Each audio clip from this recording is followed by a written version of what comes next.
Ok.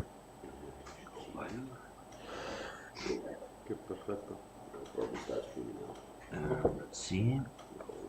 Go here. Let's see. Appear here. That's okay. It's probably gonna work in a second. Oh yeah. Okay. Still screen. Oh yeah. Here we go. Guys, shall we start? Yeah. Well, welcome everyone. I know some of you, not all of you. Well, welcome everyone. Yeah, find a comfortable seat, move all the unnecessary stuff. Yeah, find a comfortable seat. In theory, we need to have this course for 5 days, but in reality, I think it's going to be a bit less. So I do not expect to have 5 full days of the course. Probably today we are going to finish 2-3 hours earlier, so you have time to do some other work as well. 5 full days of the course. Probably today we are going to finish. How many of you have any Azure certification? Cool. So we're going to do the exam preparation, but that doesn't mean that you have the certification. So if you want to take the Microsoft certification, you need to go for the exam. And I think besides the course, it will take a bit more preparation actually to actually ace the exam, because it's not easy. It will take a bit more preparation. We need to go over 12 modules in total. Today we are going to cover 2 by the dynamics, approximately. We need to go over 12 modules in total. That's it, let's go. Today we are going to cover 2 by the dynamics. Do we need to do any round of introduction? I don't think so. That's it, let's We're go. all internal. Do we need to do any round of introduction? All right. We're all internal. So I put the drawing board because there are also some concepts that maybe we need to break out on the paper. So I put the drawing board Let's because go there are also with some the concepts intro that slide maybe just we to are see need to what we're break gonna out on check the during the paper. course. Let's go with the intro slide just to see what It's visible for everyone? check during the course. Cool. So 204, usually the courses are given by Microsoft MVPs and MCTs who have actually access to the Microsoft content, so exclusively today for you. Not going to introduce myself, we can skip all of that. So yeah, what we're going to learn in 204, I need to go step back. I'm not a developer, just for all of you to know. My expertise is DevOps and infrastructure. I teach Microsoft courses for 5 years, but this course I never gave so far. So it's also my first try. Bear with me. You probably know a lot of concepts that I don't know when it comes to backend, front-end, but I can explain you everything about the Azure side, which is actually important stuff. The course content has a lot of examples, some of them with C#, some of them with Java. I don't know how to read C# or Java, to be honest, so you need to also help me out during the course. We're going to see a lot of services that relate to databases, how to host app services, we're going to see a lot of services, some serverless manners, and so on and so on. How to host app services, serverless manners, and so on. So it's good to have AZ900 if you want to take the AZ204. It's going to be easier to take the exam, actually. Someone have AZ900. Someone planning to take this certification, actually? Okay. Then you two talk to me after the course. I'm going to give you some brain dumps so you can ace the exam, actually. Okay. Then you talk to me after the course. When it comes to the exam, these are the study areas on the left, and on the right is the weight, so how many questions per area you can expect on the exam. So far I think compute solutions are the most potent, and this is the actual list of what we're going to see. So today we're going to check the first 2 learning paths about Azure App Services and Azure Functions. Tomorrow blob storage, Cosmos DB, And yeah, then we're going to see how we're going to split based on the days. Blob storage, Cosmos DB, and yeah, then we're going to see how we're going to split. Let me see if he's able to. Okay, good. He can access it. Let me see if he's able to. There's echo? Twice. Good. He can access it. Okay. There's echo? How many of you has Azure account to actually try some hands-on? Okay, cool. How many of you has Azure account to actually There try is some option hands-on? to purchase the labs, hands-on labs, from your tech budget. There I is discussed that with option Roy, to so we're going to send you the link. labs, hands-on labs. If for those who want to take the exam, I think that's the best thing. So we're going to send you to actually go through the labs as well. If not, then you can just build your own labs on Azure if you care to try. I do have interactive labs to show you today, but that's only from Microsoft trainer content, so I cannot give you the labs actually, but we're going to go through them together. But that's only from Microsoft trainer content, so first part, implement Azure App Service web apps. All good? So, first part, implement Azure App Service. Okay, so we're going to see what are the app services, how to configure them, how to scale them, and at the end we're going to see their what are deployment the app slots. services, how to configure them, how to scale them, and at the end we're going to see their deployment slots. Okay, so it says after completing this module, we are going to be able to describe Azure App Services, how to manage their authentication and authorization, methods to control inbound and outbound traffic, and how to deploy to app services. Methods to control inbound and outbound traffic. And the app services are the fully managed PaaS platform on Azure. And they the app services are give you ability to host all kinds of applications inside, and for different languages, .NET, .NET Java, Python, all kinds of applications inside. Bang. For different languages, they .NET, support Java, different types of web apps, mobile apps, web apps, APIs, and so on. So you can opt for what you need. Web apps, mobile apps, web apps. They're APIs fully and so on. built on Azure as Mikhail, I have a question. What do I do with my mic when I need to draw on the board? Built on Azure as Mikhail, I have a question. Yeah. What do I do with my mic when I need to draw on the board? Here. It's a good question. Yeah. Just put it somewhere. Maybe use me here. Okay. Is he gonna hear me? Put it somewhere. Hello. Yes. Okay. Is he gonna hear me? Okay. Hello. Yes. Okay. So let's see how this actually works and how it's built in Azure.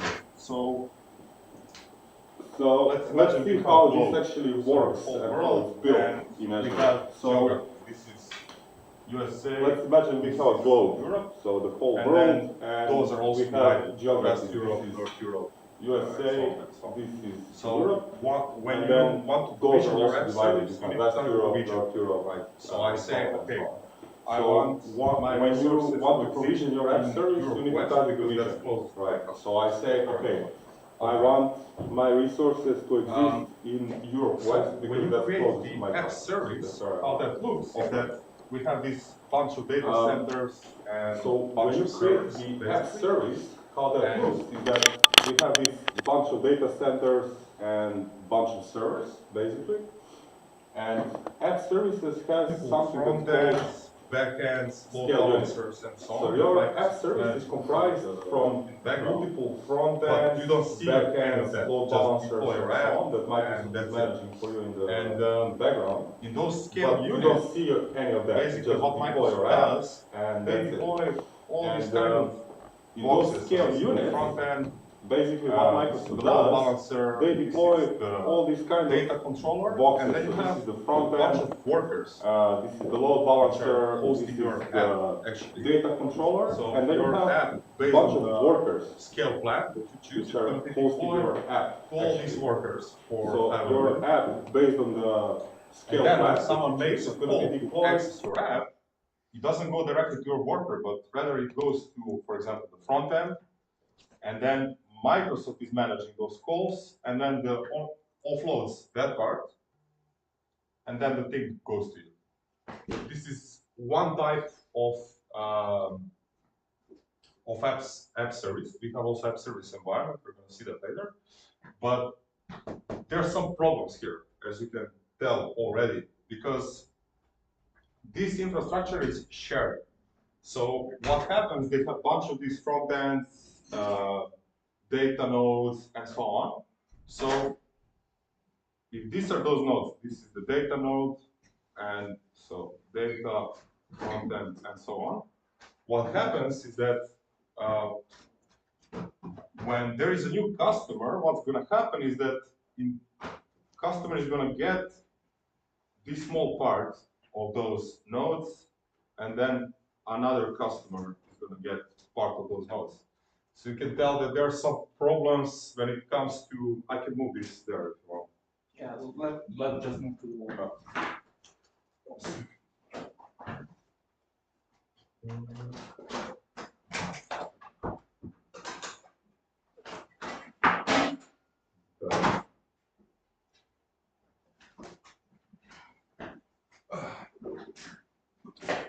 So, because this is the shared infrastructure, there are some issues when it comes to network access and so on. So, we're going to see that later, but there is another type of app service which is called app service environment. And there you have your own network fully, and then you basically get all of this just for you, and it's not shared. That's a different type of app services. So you have fully managed your network, and you have this shared type of app service. That's important to know for now.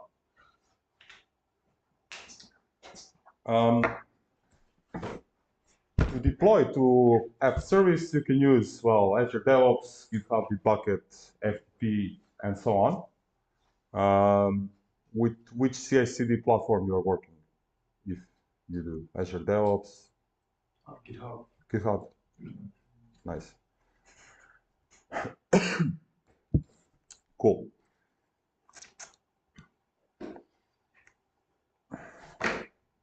Okay, so let's see what is the app service plan. Go back to the page.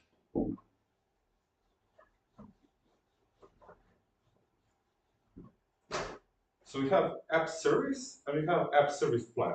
App service plan is set of compute resources that run my apps. So to host the web apps, I need to have app service plan as a prerequisite. So when I create the plan, that's going to be just the server, the box where I could put the apps later on. And then you have different types of pricing tiers for app service plan. So shared, dedicated, isolated, and consumption. Based on the tier that you choose, you get also different features.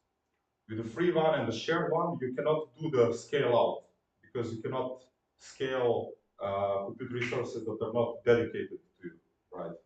And if you want to have these scale out capabilities, then you have to have dedicated or isolated plan.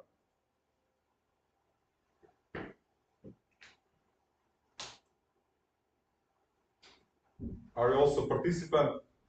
Yes, sir. Welcome, welcome. Sorry, I'm late. No problem. Nice. We can. Okay.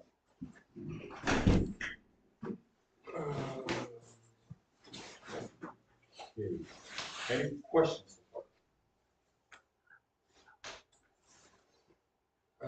Let's see what's important. So usually in production you would see mostly this dedicated compute.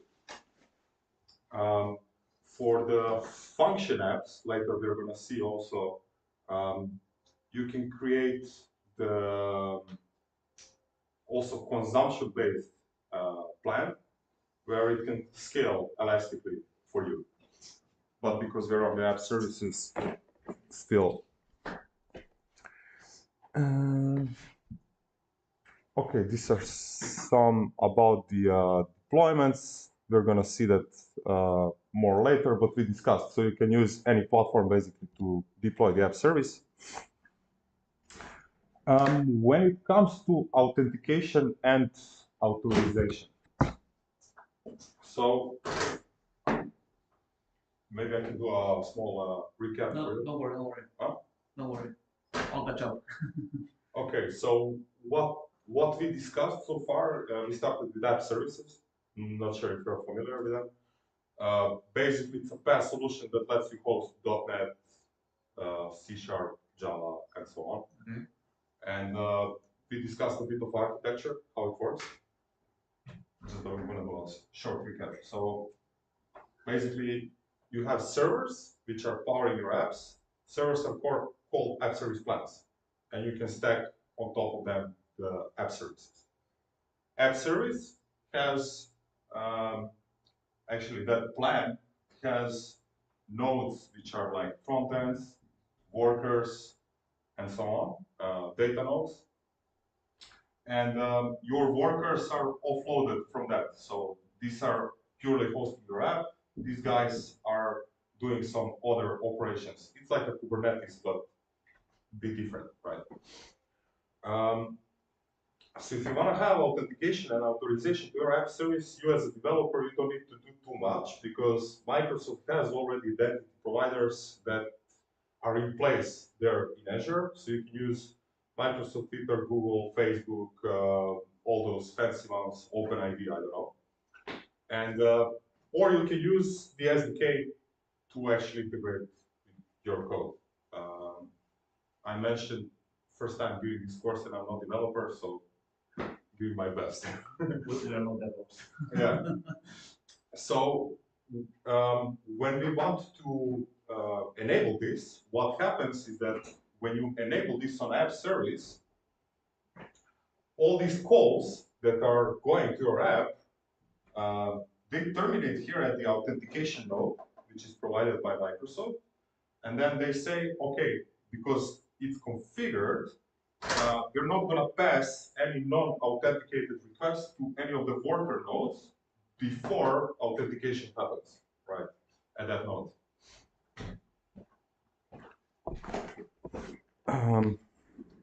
Maybe we can create one app service plan and app service and then look how that works in the portal.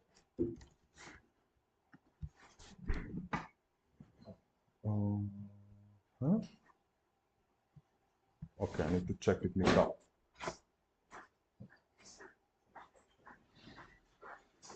Good morning.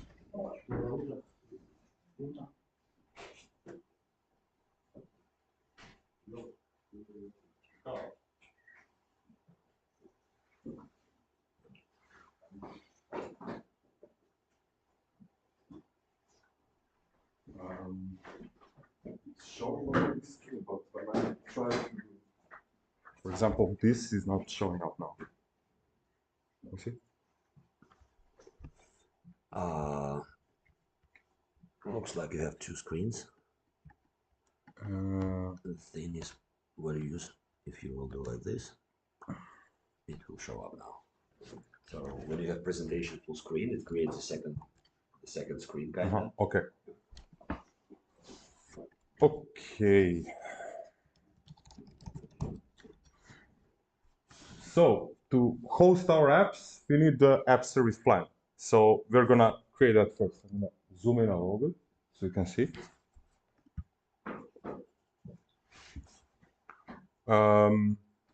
Basic concepts, resource groups, locations, you all know, I guess. So I do have a resource group. What's important to note, your app service plan can either be Linux or Windows, and that's gonna also dictate what kind of apps you can host on top of it. So you cannot host Linux on top of the Windows and vice versa. It doesn't work like that. Can't really select the full black version of Linux, for example. No, and you don't care about that because that's fully managed by Microsoft in the backend. You just care as a developer about your application stack. I mean, if you connect with SSL, for example, straight to the Linux, there's a different approach how to install applications. Sorry, again? When you want to connect to Linux, for example, via SSL. Yeah, but this is managed service, so that's why you don't care how it's being done, okay. right? Yeah. That this is a virtual machine that you're fully managing, then you need to take care of the SSL, everything else. Here it's all done for you, basically. Yeah.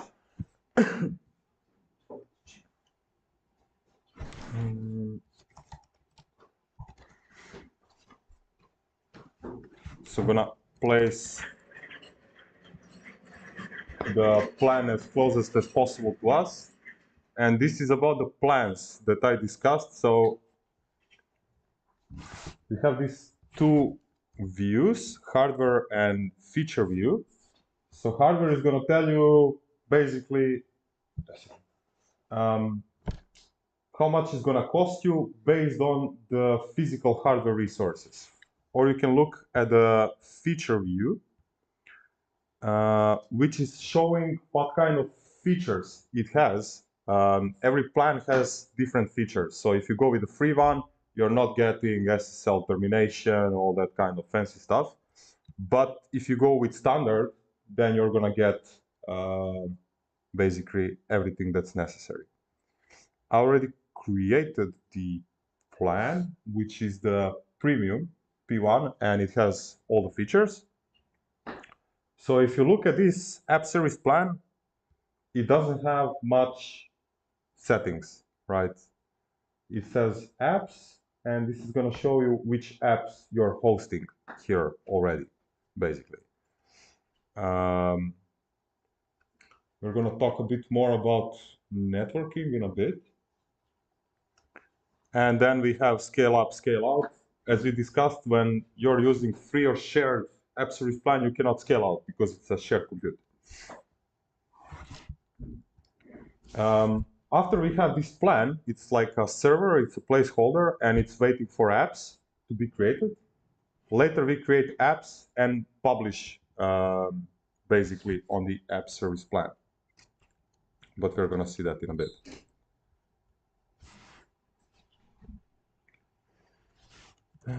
Okay, so let's create one app service.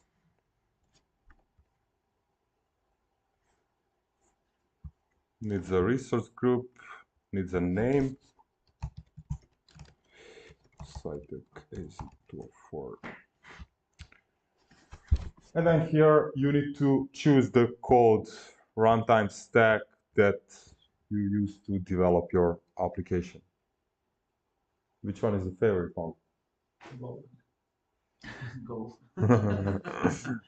It says experimental, still not in a... Okay. We need to choose the environment even if we will set Docker container, or it doesn't. Sorry? So for publishing, we choose Docker container. Should we still use No, no. And here, as you can see now, it's asking you to choose app service plan, where you want to host this app.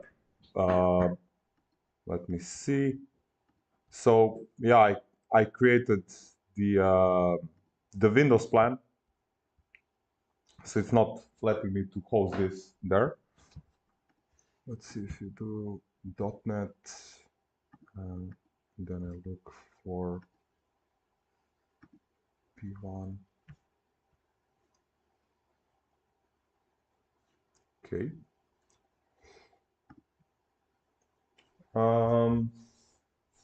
You can like directly integrate your app with CI/CD, but this is gonna work like more like this GitOps.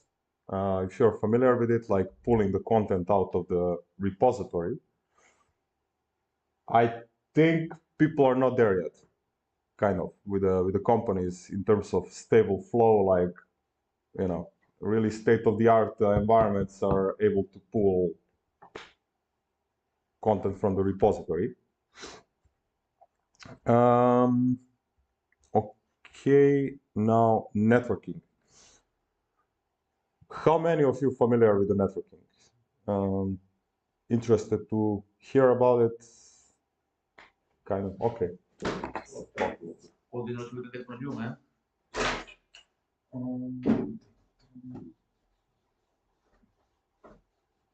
So I mentioned there are two hosting options for app services. We have this app service plan that we created now, and we have app service environment. So let's see what are the differences in terms of networking. So again, when we create this app service plan, we get our nodes as workers, and then we get this Microsoft stack of termination nodes, front-end data, I don't know, some other plugs, and these are all workers that host our apps. So when I come as a customer, I deploy the app service plan and I get my worker nodes, but then all these shared components by Microsoft, what's going to happen is that me as a first customer, I'm going to get one little piece of this, and then he comes and then he gets another little piece of this shared infrastructure for the termination of the front end, data, blah, blah, blah, and so on. So as you can see, these are somewhere and not in my virtual network. So I'm using basically shared resources.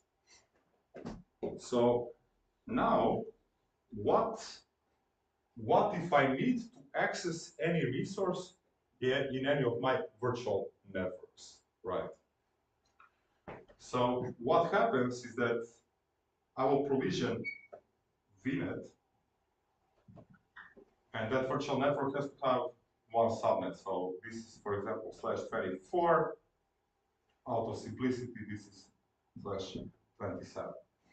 What can I do is to link my app service plan, so this bundle that I got from shared resources and my workers, that's all called scale unit.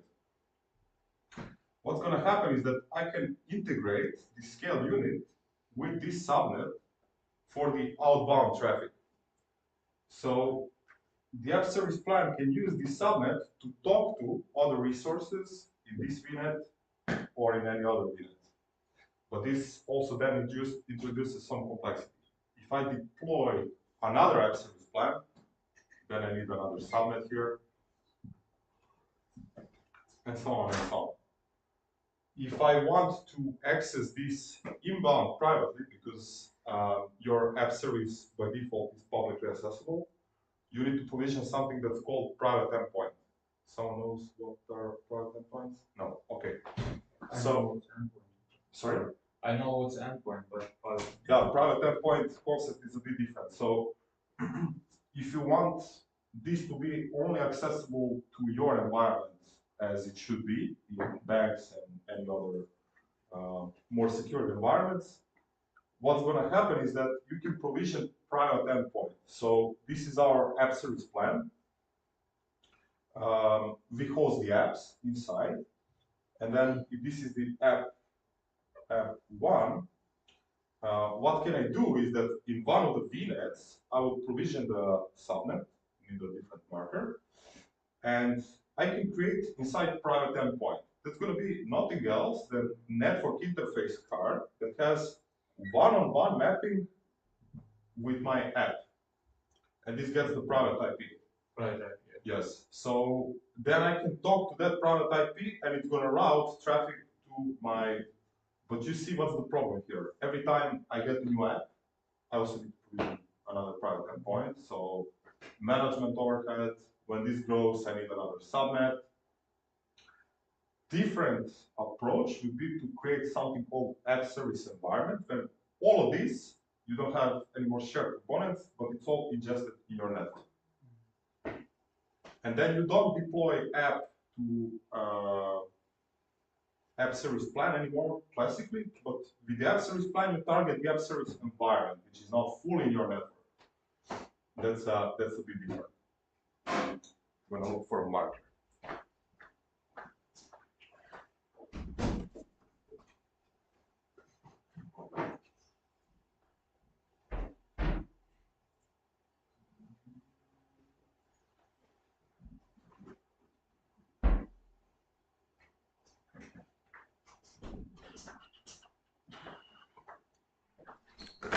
De nada.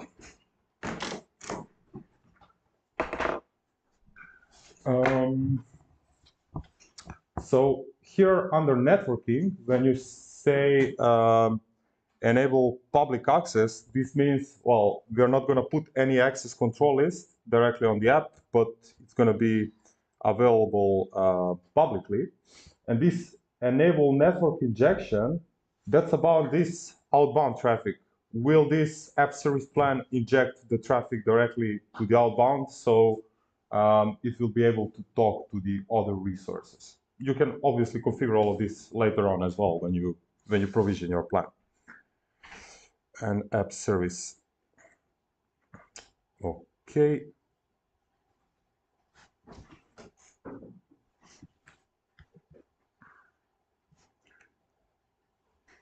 I already have some app services, so we don't waste time. If you didn't see it before, this is how it looks. So at the moment, we didn't deploy any content to this app. But if I browse it, you should get the welcome page. So we talked about the authentication a little bit. Maybe it's good if I use the new one because this one has configured out.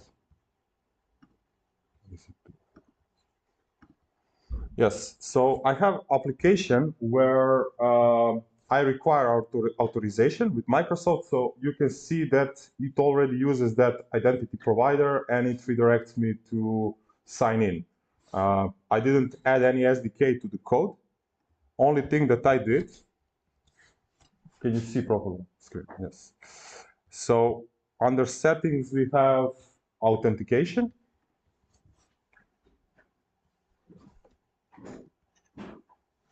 And there you can add identity provider, basically, that you're gonna use to sign into your app. And as I mentioned, all the important names are there.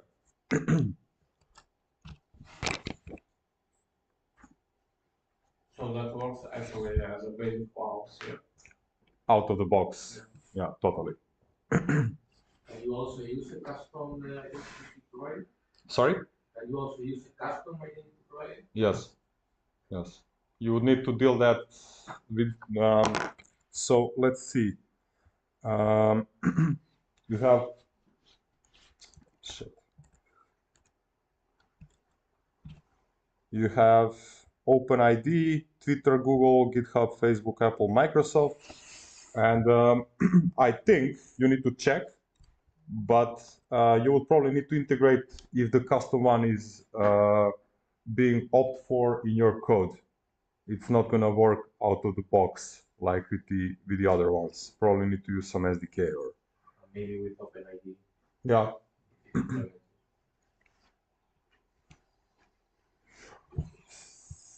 So yeah, we discussed a little bit about the networking. Let me see what's important to mention. So when you provision the app, you get inbound IPs, and you get few of them, basically. They all exist behind the DNS endpoint, but you're always going to target DNS endpoint, right? You can put access restrictions on your app directly also, and you can use, as we mentioned, for the private access private endpoint. You can also use service endpoints. They are slightly different. Maybe it's good to know how they work. So with the private endpoint, I mentioned there is this one-to-one mapping. With service endpoint, it's a bit different. So if I have this is a virtual network, VNet, and I have somewhere hosted apps. I have a computer here, and I want this computer to access this app over the Microsoft backbone, basically, not to go over the internet. What I can do is to enable service endpoint, and this is a bit different than private endpoints. Private endpoint is mapping one-to-one. So something has private IP, I go to that private IP, I access one resource. With service endpoints, you do something differently. You have a virtual network, and then you have subnet where your resources exist, virtual machines, whatever. You go there and you enable service endpoint for, in this case, this is going to be provider called Microsoft.websites, something like that for the app services. From that moment when you enable that in the subnet, all the traffic directed to Microsoft.websites, which are the web apps, is going to flow via Microsoft backbone. But it's going to use the private IP, but it's still going to hit the public endpoint, basically. So it traverses over it's secure over the backbone, but it uses the public endpoint. And this is one-to-many. So this is not going to work just for one app, but for all the apps that exist in Azure. What's the limitation is that in this app, you then also need to whitelist the source to say, okay, this virtual network, private subnet of this virtual network will be able to access this app. There is still some management overhead because the target you need to allow the source. But you can see it's one-to-many mapping. It's not one-on-one.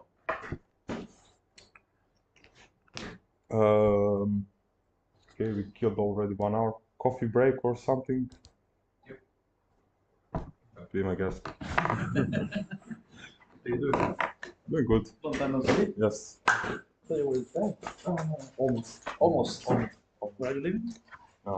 Beginning of September. And that's it. That's not coming back. Shit, man. Applying for passport in 20 days. For the Dutch. Dutch passport. Oh, nice, man. Congratulations. Thank you. You already did everything you need to do. So Yeah, this is just apply and then How you have you been? Huh? How have you been? Me? Good. No, I'm good, man. I can complain. Yeah. Just fortunate. New girls? No, just the same one. Oh, okay. You still didn't fuck up. No, not me, not her. Good. Where's she from? Italy. Italy. Nice. Yeah. You? Yeah, I'm dating some girl from Serbia, but You went back to the crazy. yeah, she wants to relocate to Spain as well with me. Oh. Works out. Let's see. Yeah. Has some perspective for sure. What's your plan for this is recorded? Yeah, it's recorded. Oh Lord. what's your plan in Spain? Yeah, we got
And then, are you joining the football competition next week? No, I don't join it. You don't you don't play football? I have it. I play with friends, but yeah, I'm very bad, and I don't have like. I think it's still in some kind of like field, right? Yeah, I do. Yeah, artificial field, right? I'm not sure, probably. And normally I play with football shoes. I will do that. I don't have any here.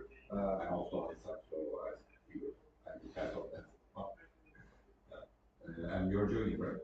Yeah. It's like 20 people or something.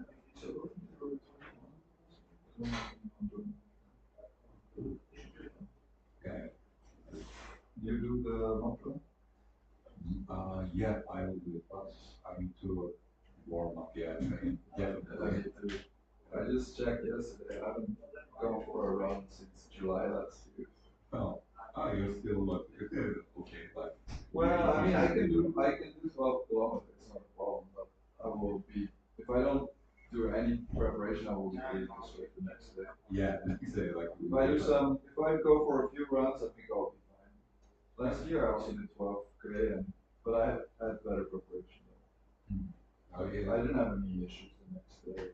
When I came home, I just took like an ice bath, and the next day was fine. Oh, cool. Yeah.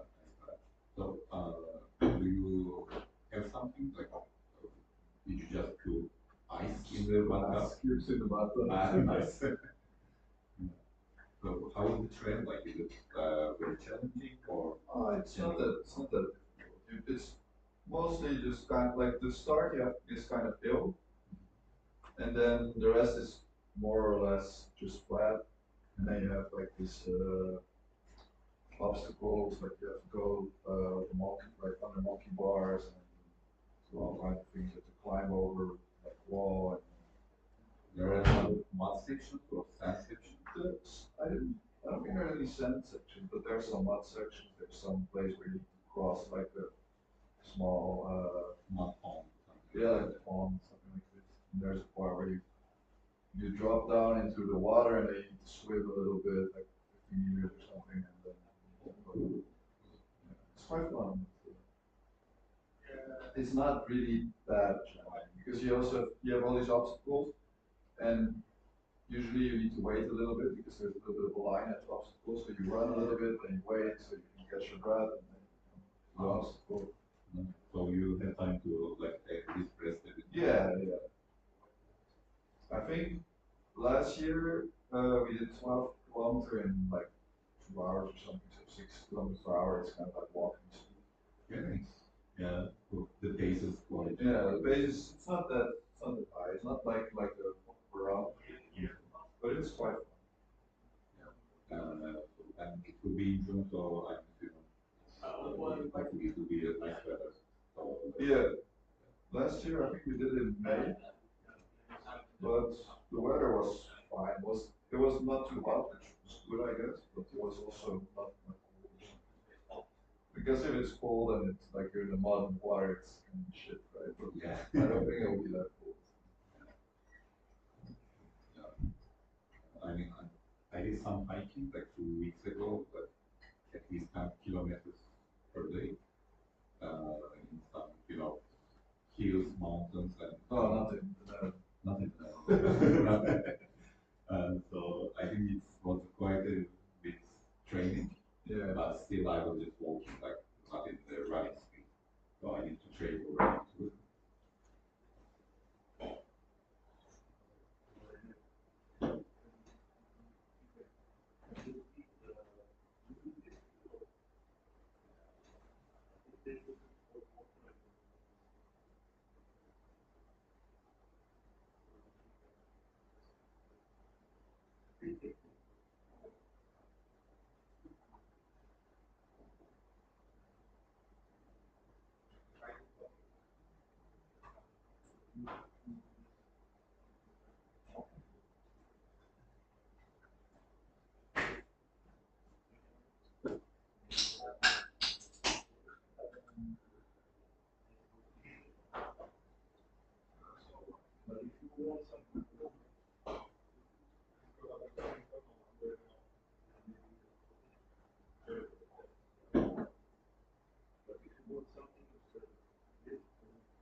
That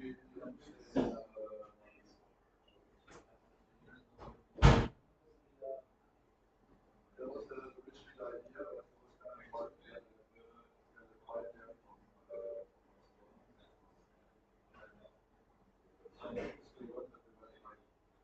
one more and then the next one playing for us. It seems to be a well, like that. Yeah. So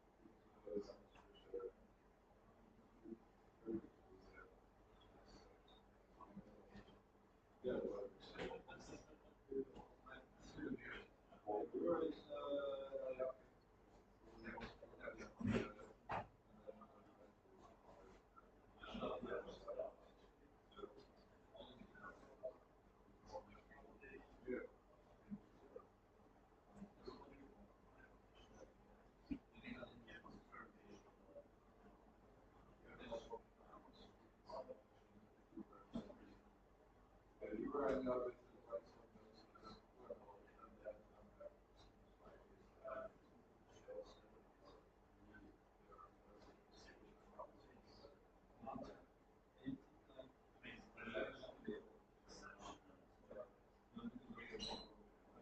like some things were a little bit strange, like one time I had to require it just to pass in my house and some ID number. Well, maybe that's some ID number.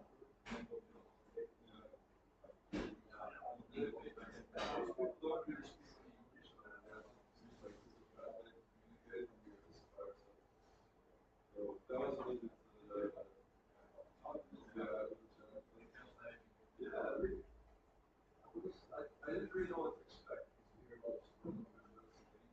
We just go into God and we were just but they serve this they were very fancy. Even in some places that were not so like pretty poor areas. People were just friendly. So it's good to hear that. Really makes me happy to hear that.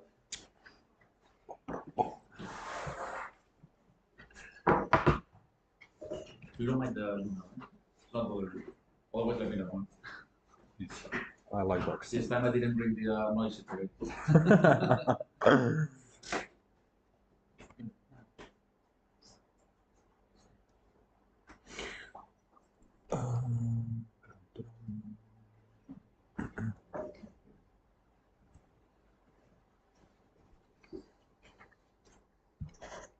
This is the trend that comes after the AZ 900, no? Sorry? This is the one that comes after the 900.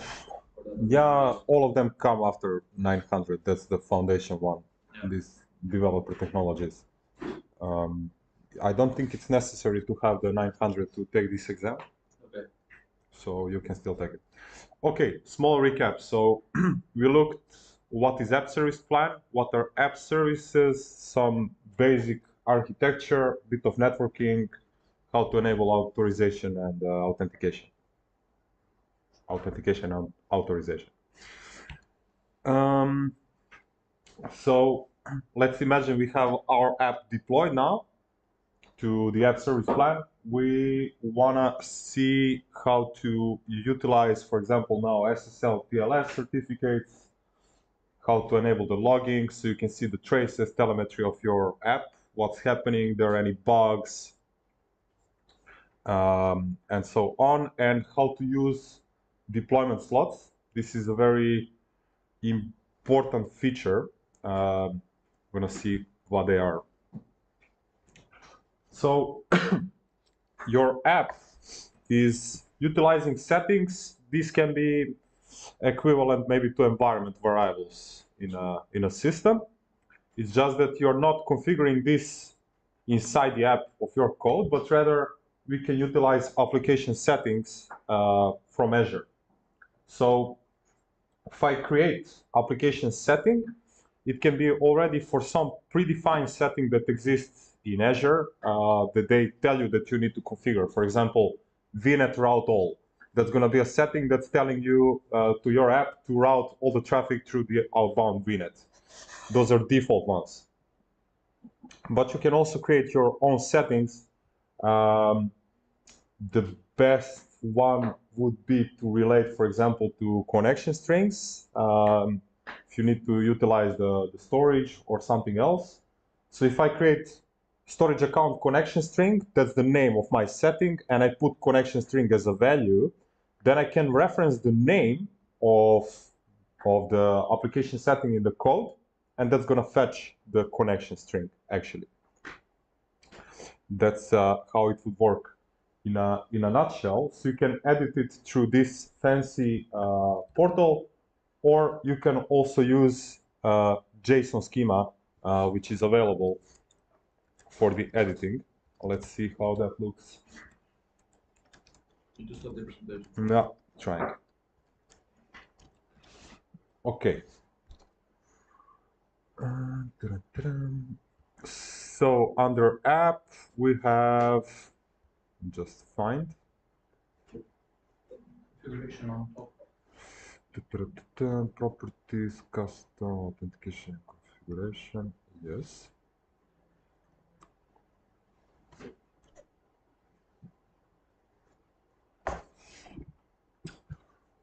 So as you can see here, I already have some settings. For example, App Insights instrumentation key.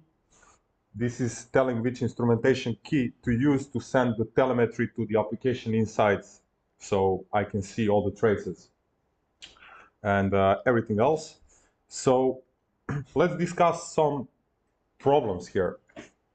So most of your apps will need sometimes connection to the storage to either consume or store the data. To utilize the storage, you need connection strings. Connection strings are secrets. If I store the secret here, whenever I view it, it's going to be shown as a plain text. That's not bueno. So what do we do with this? How we can make these settings secure? Put in the vault. Yep. Yep. Vault, maybe hashing. Mm-hmm. And how can you consume it then through the vault? I mean, there's an Azure vault, right? You can put this. Yeah, but then how can we connect that vault with this app? We can give an identity to this app and connect to. That would be correct, yes. We can provision the identity of the application, which is going to be then existing in Azure Active Directory. And then on the vault in the access policy, we can whitelist that identity with, for example, read access to the secrets. Anyone has experience with HashiCorp Vault? I have this. Much better than That's for myself. 10 times better than the Key Vault. Key Vault doesn't give you these granular options to tell, okay, you have access to this secret. No, when you have get access, then you can get all the secrets. That's a bit of a problem. So yes, it is possible. And then let me just find app service. It's the one that Azure has, right? Sorry? Does Azure have this type of vault, or is it like more granular access? No, they have this Key Vault, which like when you give get access, then you have get to all the secrets. Yeah. But do they have some kind of namespaces so you can divide secrets based in some way? Or it's just you get a No, not at the moment. Yeah, that sucks. But I heard that Azure is better for enterprise, and how it can be better if this is a weak point enterprise. Yep. So there is example, well, I found on Stack Overflow, but there is also in the documentation. When you have your secret in the vault and then you want to consume it from the app service, this is what you can use. You would basically put this Microsoft.Key Vault secret URI and then reference to the Key Vault secret. And if your identity has, your app identity has proper permissions, every time when it tries to access it in the runtime, it's going to actually just go and fetch it from the vault as a better option. So Yes, and if you can see when I go to advanced edit, then you get this like JSON schema that you can also edit a bit easier. All of these settings can also be done through ARM. Right? Yes, you can deploy all these settings through the ARM, indeed. What I saw as a problem is that, for example, if you have a bit more complex deployments, let's say you have deployment of the app and you have some base settings, right? Like, I don't know, connection string for the storage account, this, and that. But then later in the deployment, maybe you calculate, you deploy something else, and then you want to deploy new settings to your app. Whenever you deploy a new setting to your app recycles. Just to know that. So you have a short drop of availability.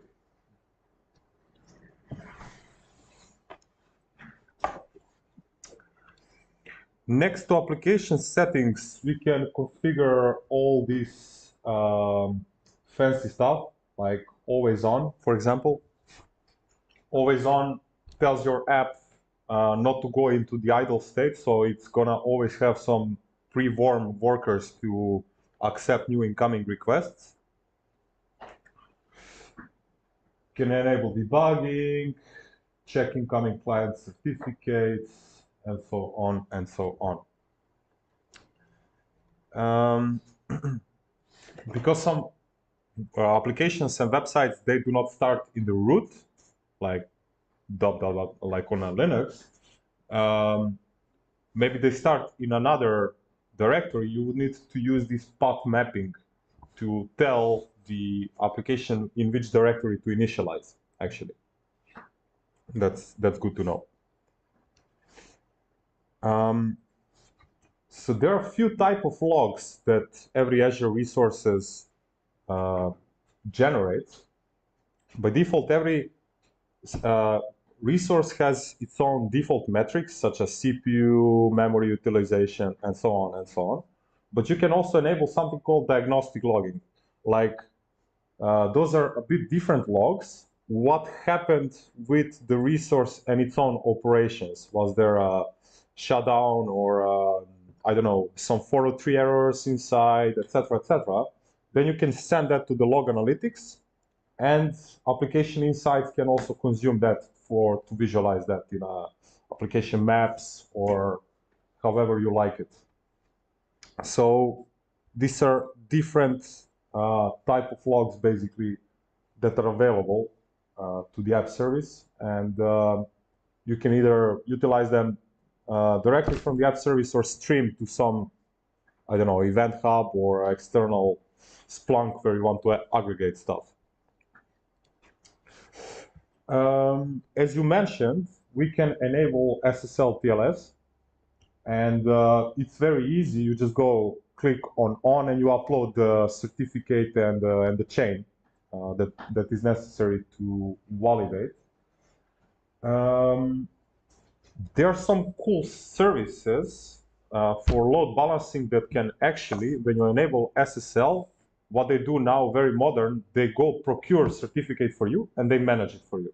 So you don't even need to take care of the expiration date or, yeah, that's nice. It's called Azure Front Door, the service that can load balance traffic, and it works on the layer 7, it has this fancy.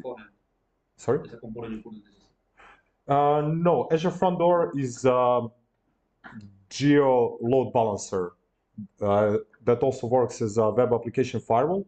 And you can, if you have multi-region deployment of app service, then you can load balance basically to multiple apps with the front door. Can be configured with custom SSLs, for example, obviously, yes. Now, by default, it's secured. So you're always going to access this over HTTPS. This is to add the custom certificate to brand your company, indeed. Let's see how that looks. So under certificates, you can have managed certificates. They say app service managed certificates are free of cost, fully managed. To understand how they will, blah, blah, blah. But managed certificates, I think then you would need to link also some domain settings from where you purchased your domain, add some DNS records and so on. Or you can do, obviously, bring your own certificate. Any questions so far? Okay.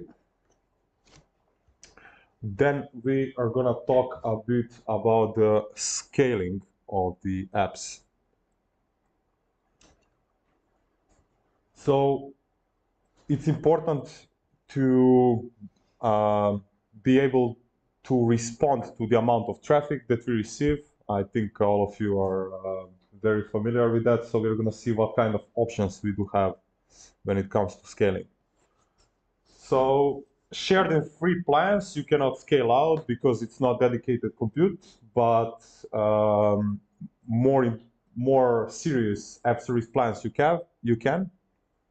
So basically, auto scaling is going to allow you to scale based on demand of metrics at that moment. There are some factors that you need to consider, and what I see is that it takes time to develop good strategy for the auto scaling, because you need to track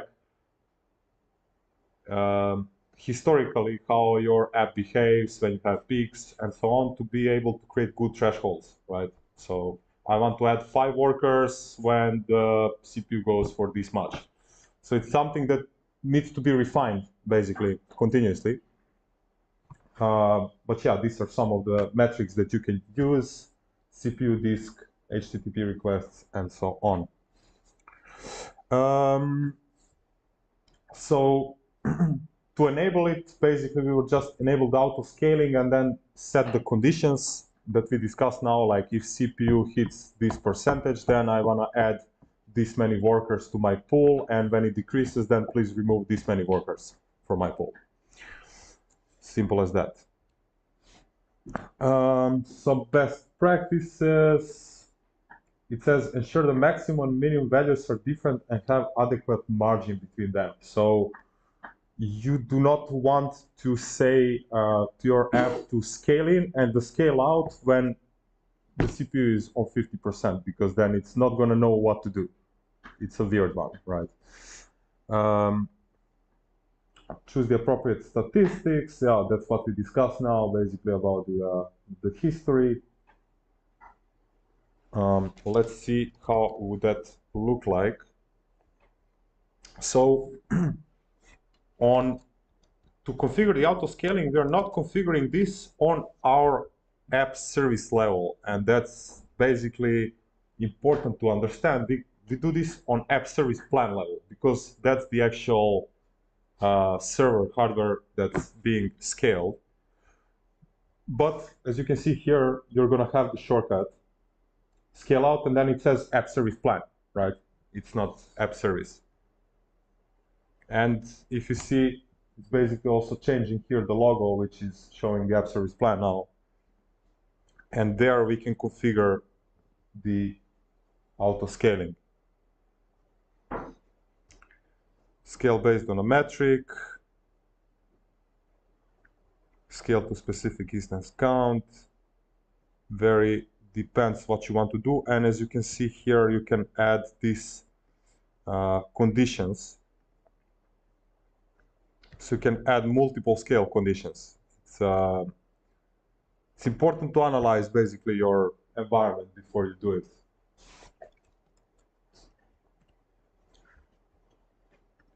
In terms of cost, obviously, if you scale more, you pay more, right? Yes, yes. And when you scale in, then you pay less. So it's not something that is global of the app service. No. Basically, all these services that can scale, all of them are charging you based on how much you utilize at that very moment, right? Only some premium services that are charging you already thousands of dollars, they say, okay, you pay $5,000 only for this service this month, and then we don't care how much you scale because you already paid the premium price, right? Yeah, you're probably not going to scale over what we sold you. So. Does Azure have something like stress testing for now, for example? Stress testing, I think they do. We can look it up. There should be Azure load testing. That's something that they released very recently, I think last year. Because as I know, AWS has something like that, which you can test your application. Yeah, you can do load testing also with Azure. There is a service. You see some nice graphs. I'm not sure how it works. I didn't use this service, to be honest, but I know it's available. What does that mean? So you can test, for example, how many users your current application can handle, and when you need to scale up or scale down. Okay, look at the Yeah, when the threshold happens for your application. Interesting.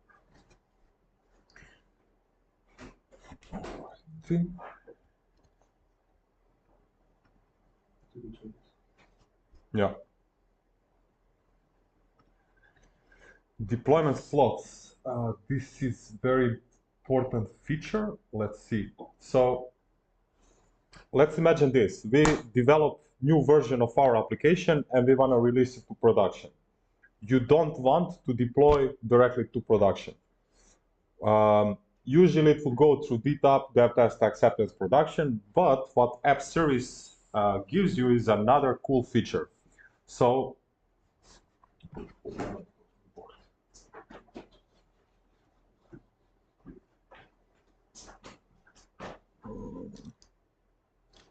I don't know where is the marker. There's more markers in the drawers. Yes. Here. Yeah.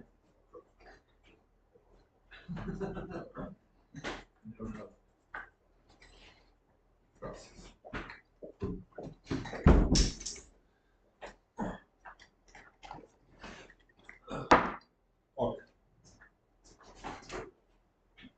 Works.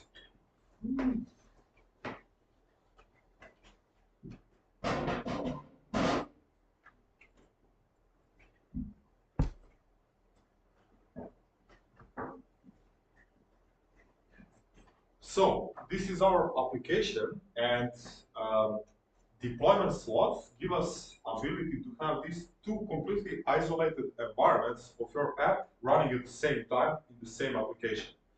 So let's imagine we have a new release, and we have CI/CD in place. We want to deploy that to production. You tested everything in acceptance, it works, but still we like to be part of it. Why not?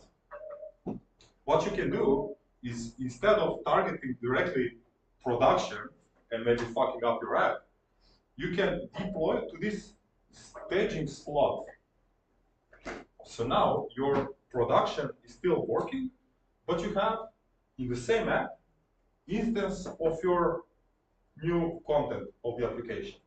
Now what you can do is to route 10% of the traffic from your users to this slot and check if actually is working properly. And then what you can do is to swap these two. So this one is going to become primary, and this one will become secondary or staging, however you call it. And this works on a DNS level. So Azure is just going to swap the routing. Okay, this one is not the production anymore. This one is now the production. So this becomes staging. Now, if you have again new feature, you deploy now to this one as staging, test, and then swap. What's going to happen, for example, it's, I don't know, e-commerce application, right? And some users are in their basket already about to order something, and then this swap happens. Will they lose progress or something? Good question. Good question. What can happen is that, so we talked about these settings of the application. Your app is going to have these connection strings to the database, right? So what Azure does, if we go again, the example of primary and secondary. So again, this is the app, 2 slots, primary, secondary. Here we deploy the new stuff. Here are connection strings in production to your database. What it's going to do before it determines that you can swap, it's going to take all the settings from the production and apply it to here. And then it's going to restart staging slot and see if with all the production settings, it's going to work. And if it doesn't work, if it goes down, then you cannot do the swap. So it's very intelligent. You can use slot-specific settings. So that means, okay, I want to test this out with a bit of users. And then, for example, you can set alternate connection string to the database, which is going to be slot-specific. So it's not going to go later to production, rather this is going to override this one. So you can test with the external secondary systems, but it always needs to work with the production settings. The whole swap operation that happens, when I try to understand it first time, I read documentation 3 times. Like, okay, this setting swapping with these ones, it's a very nice feature, but you need to try it.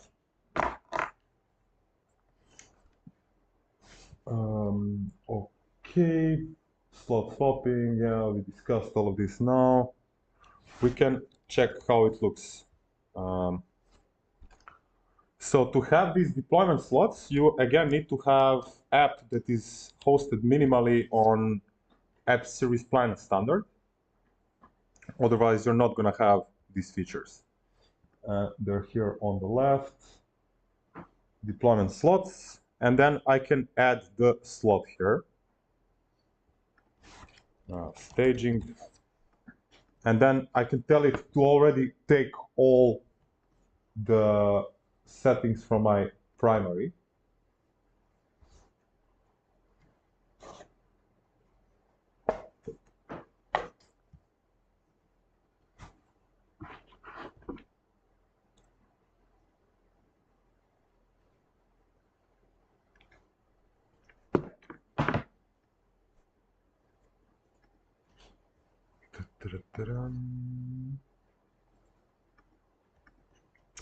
And now, as you can see, there is a configuration here of how much traffic goes to which slot. And then here you have this swap. It is possible to do the swap, but you can also configure the auto swap. Is basically what's going to happen when you deploy stuff to your staging. Then Azure is going to try to perform this swap of the settings, see if everything is cool, if the workers are pre-warmed. In the beginning, it's not so smart. I saw something going wrong. So when you start utilizing slots, it's better, okay, deploy, test, and do manual swap just, I don't know, a few first weeks to want to get used to the feature itself. And to make sure you're not doing something wrong, basically. Any questions? Okay. Let me see. I think. Okay, we are at the moment where we can do the first lab. Any of you volunteering to do the lab here at the computer? Good, it's you. Let's see. Just make a fool of myself. No, that's not going to happen.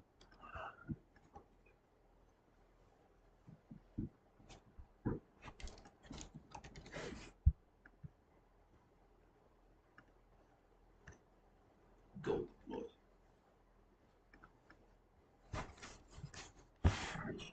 Please. Well, you're gonna help me now? Yeah, sure. Well, guys, this is the lab. As you can see, it has a timer. Okay. It's not configurable, so it is what it is. Now it's gonna launch and you're gonna have the whole guide, basically, how to go through the log. You just have to move mouse cursor really fast to speed it up. I have practice on that. You see it works. Huh? You see it works. Yeah. This is what I do when I wait for flight status to load.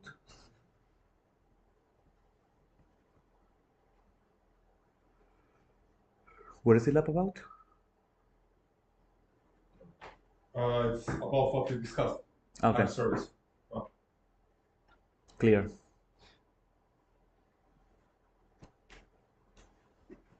Yes. Lovely. Running Windows.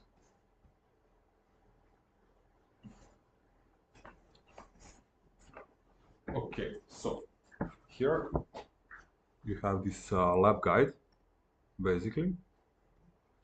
So it's telling us first we need to clone the basically what you can do is it says from blah blah blah start PowerShell as admin. Okay, start this as admin, and then basically it's just telling you what to do, but you don't need to type any of these commands. There is this option. Just copy paste. Just click and then it types for you basically. You just need to clone some files that we're going to use. This is going to contain the content that we're going to deploy to the app. You could have done this beforehand, huh? You could have done this beforehand. I could have done No, this. not you, they. Ah, you mean to store Yeah, this? I mean, Yeah. Yeah, I don't know why. They don't exist on the machines. Maybe no persistent storage. I don't know. Luna, I'm busy. That's it there.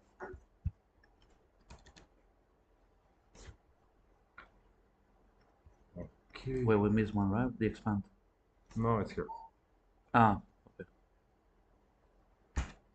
Okay, now we need Azure. close PowerShell, open Microsoft Edge, navigate to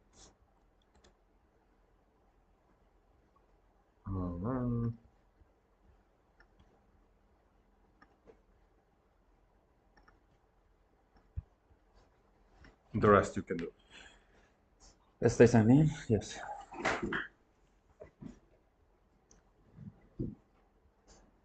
Okay, so create, maybe later, right? Create storage. Do I need to read out loud or everybody reads it? No. Use the search resource, search now, touch box, search storage account. And select storage accounts. What is the storage account? So if you just type, click the search bar and type storage. I thought it will do it automatically like you. Yeah, there they are. Push that. Check. Click create. Check. Perform the following actions and select the preview. Subscription drop down. Select Launcher 1, resources group, this one. Then storage account name. That's in advance, I guess. I know wait, there's more here. So this is awful.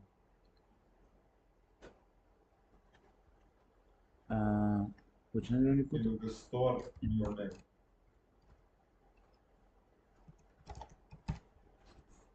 Region. Seriously?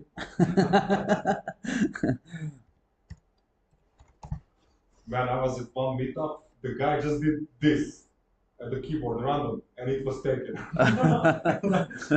Bro, like what the fuck? Standard redundancy. I think you can just go review it now. Locally redundant search. Okay. Review tab. Storage account names are universal across all Azure. Sorry? Yeah, it needs to be universal, basically. The overview blade, go to select, go to resources. Where's the overview blade?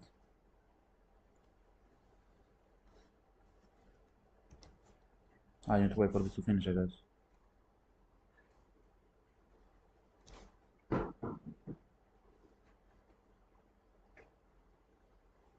need to wait for this, right? Probably. Yeah. Now, go to resources. Check on the storage account. Where's the storage account? That's the storage account. This is the storage account. Yes. In the security networking, that's probably below, right? Here, select access keys. On the access key, select show keys. Wait, show. Is there a button show keys? So you have this connection string underneath. Which one? This one. Yeah. Ah, yes. Yeah. Ah, for this one. Oh. And copy. Yeah.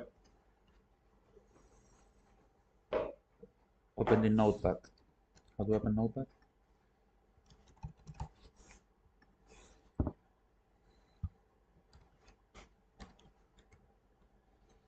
This is the key, right? Yeah. Yep. Okay.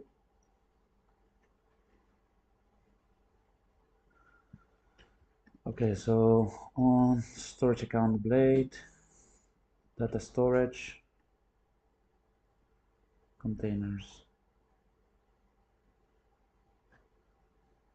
Did you pass it? So you need Data containers. storage, this one. Yes. I'm gonna create New a container. Name it images. And public access, blob. Great. Let's wait. Go select images, which is going to be created. On the image, select upload. In the upload blob window, perform the following actions: file selection, Files Explorer. What is all? Is it here? Yes, it says. So if you go on the left, you have this space bar. Yes. Ah, So okay. before- Yeah. It's Windows. Labs Labs. 01 starter images, and then grilled cheese. Man, I'm gonna be hungry after this. Overwrite it. Upload. That's it, right? The Azure portal. Okay, so we created the storage account and stored the image inside, which is going to be consumed by the app service later on. Okay. So now we're going to build the app that can show these images, for example. So I go to home, right? Says, so if you type in the search app service. App service. No. This one. Yes.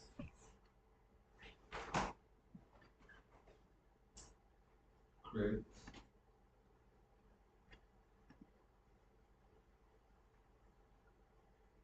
These are the things. So cloud share, resource group, the same one. Web app name, what was it? Image, API, address, scale, Sytac. Nice code. Next 6. Windows is US. Create new.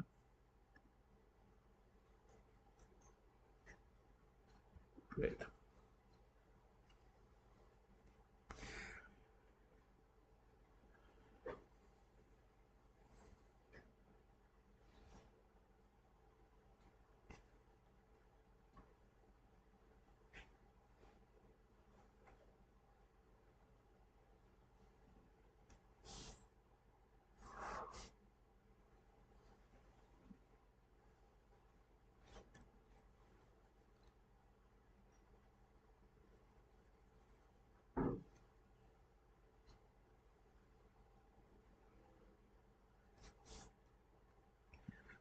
Go to resources.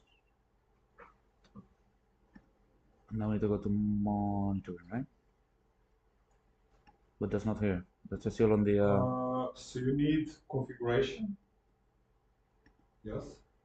and then it's telling you to add new setting that's going to be the connection string for the storage. So you do new application setting. New application setting. Yeah, and you have there the name, storage connection string. If you just click on it, yeah, the value would be what you copied in the notepad. How do you copy this again? It's Control A, Control C, Yeah. Control B. We select this, retain the default value. So this is like this. Yeah, that's Okay. On the app service Blaze settings. Let me see. No, you don't need to do this. Let's go to the deploys. Yeah. This one. Yeah. So on the taskbar, select Visual Studio. This is the taskbar. No, No, sorry, here. Yeah. That's gonna be in your computer. You see Visual Studio at the bottom? Oh, this one. Yeah.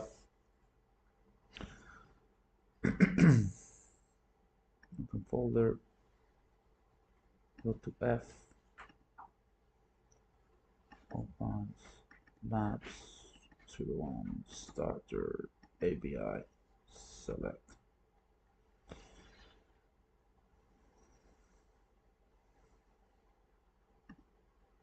Trust them. Expand controllers. And then select image controllers. Yes. Creator class line 26. Observe the get cloud blob container and the code used to retrieve the container.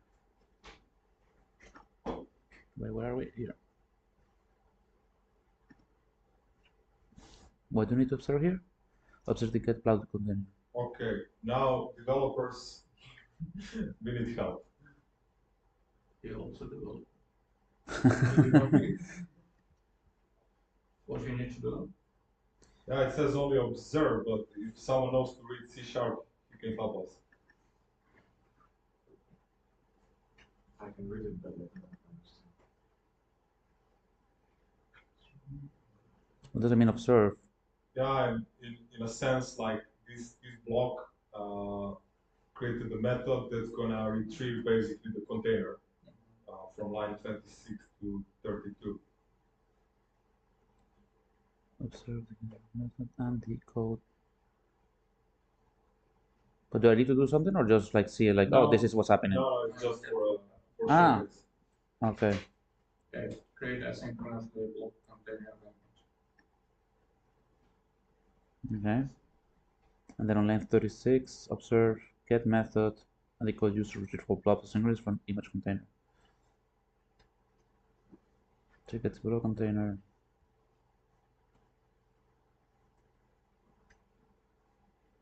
Okay. Then on line 55,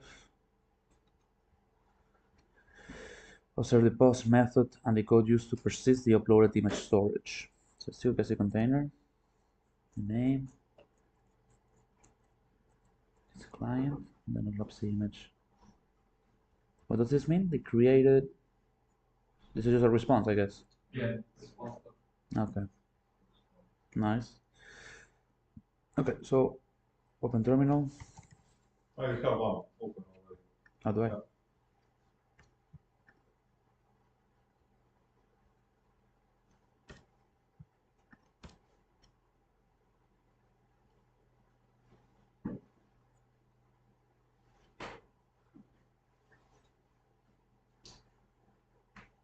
This one, right?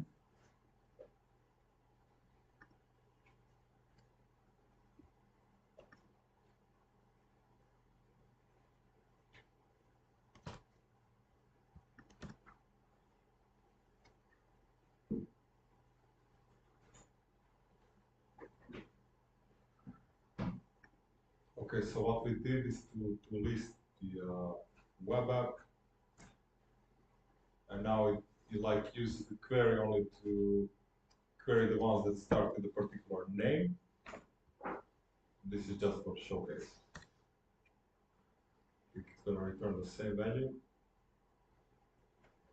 And now at the third list, if you copy the new command, just gonna give you the name of the actual app.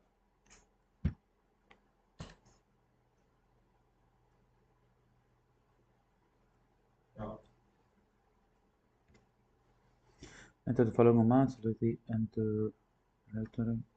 Okay.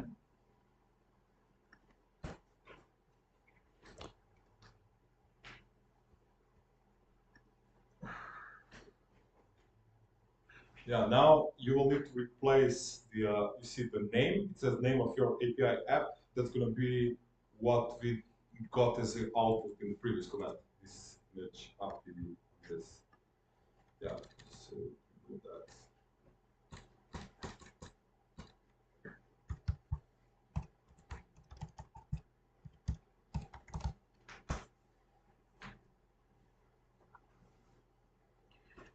So now it's gonna deploy the content to the web app that exists in the files for the lab. And basically it's gonna try to showcase how this code is able to fetch these files that is stored in the storage account by using the connection string. So look at it now. Yeah. Yeah. We go back here. Now we need to go to. So if you go to overview, Wait. just overview. Where is this one? Yeah. I guess I can discard this. And then on the right, you're gonna see this default domain. Yes, click on that. After some time. I didn't change the code, huh? You shouldn't, but you know what I think is the problem? Go back to the app. Image. So if you go to configuration, yes, and if you check there,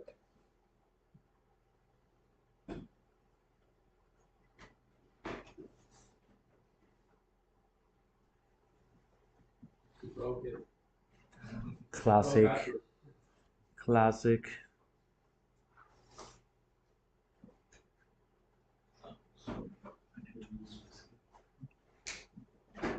And this is super slow. as you can see, we created the application setting, but we didn't save it. Ah, that's what it was saying. And that's why there is a problem, yeah. So what was the name? Storage, but capital S. Yeah, there it is. This one, right? Yes. And the value was this. Yes. Control C. Yes. Control V. Okay, and then you have to hit save. Yeah. Hit OK. And save. Yes. This is gonna recycle now the app. So now I can refresh this. No. No, I think it still didn't. If you close that page, maybe let's reopen it. This one or this one? That one, yeah. So overview.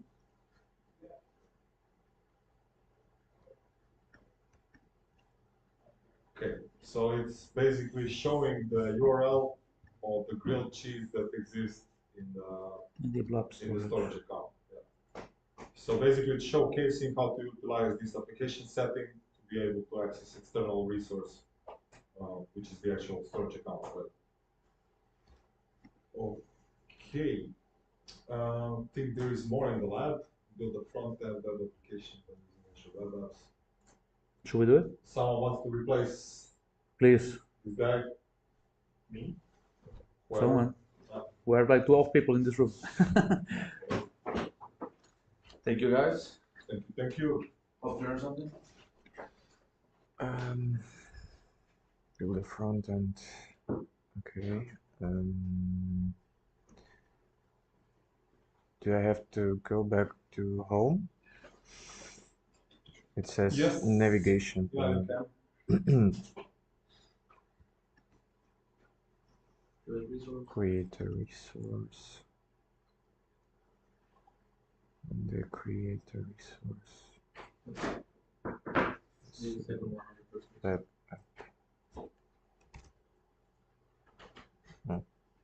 Or should I? Yeah.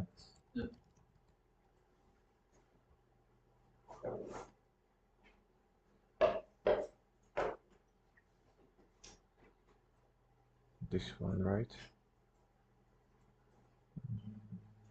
Create.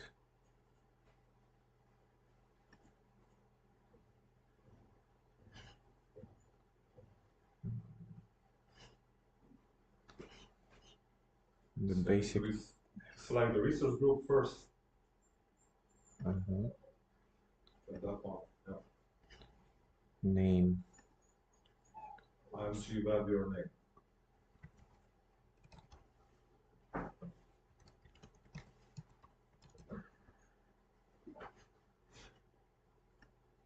I'm wondering how many people did these labs. If all these names already exist. Publish code, runtime stack. .NET 6.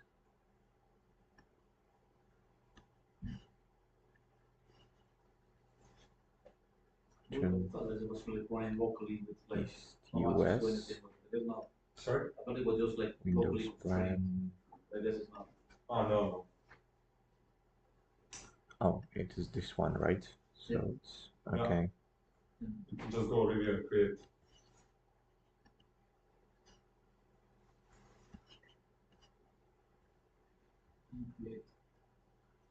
Okay, monitoring tab. No, wait, you need to create first. Oh, but okay. But I just press this create with. That's cool. You're bugging me all over. Just go and create. Okay.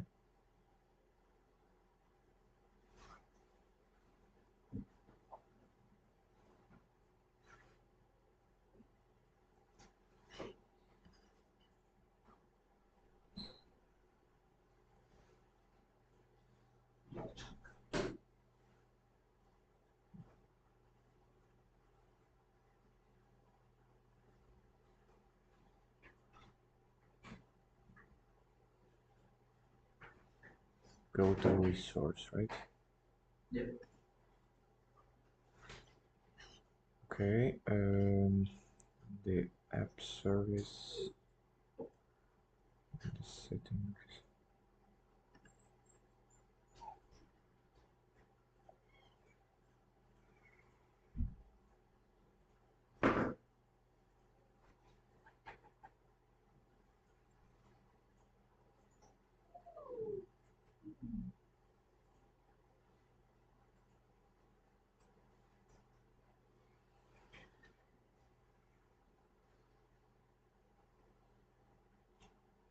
And then give your computer with more resources. No? Turned out. Oh my god. Try to click on some different blade and then go back. Turn off, turn on. Yes. Okay. New application setting. Name. API URL value.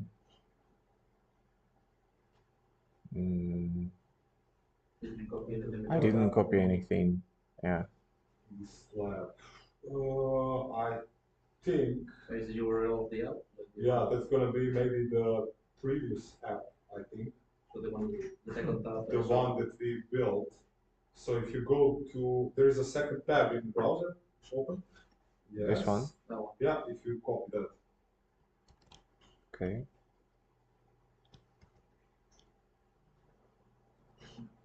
That should be good enough. I think. Try without that slash again. Just yeah. Okay. And go to save. Yes.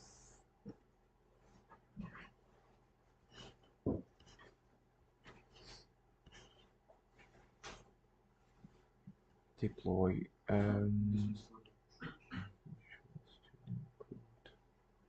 Where is that? Is the Visual Studio, application of Visual Studio.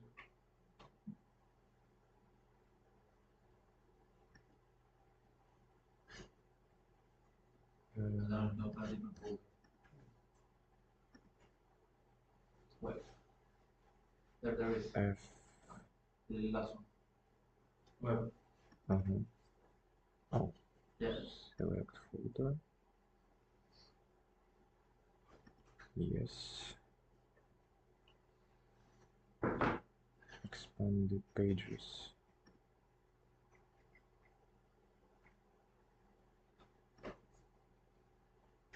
Okay. Index model class line 30.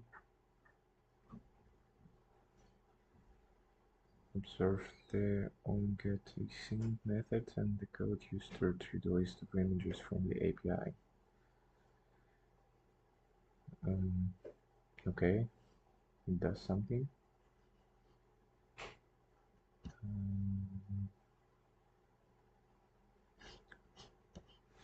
The index model.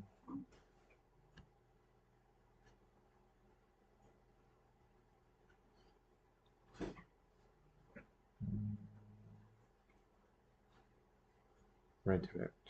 Okay.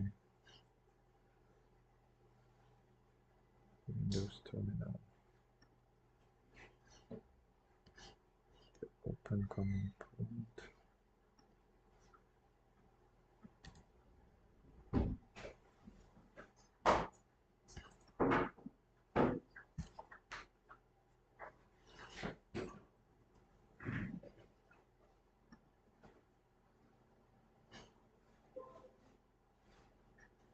Can I close it? Okay. In the Microsoft Edge browser window, enter the email. Return to current command prompt. Okay.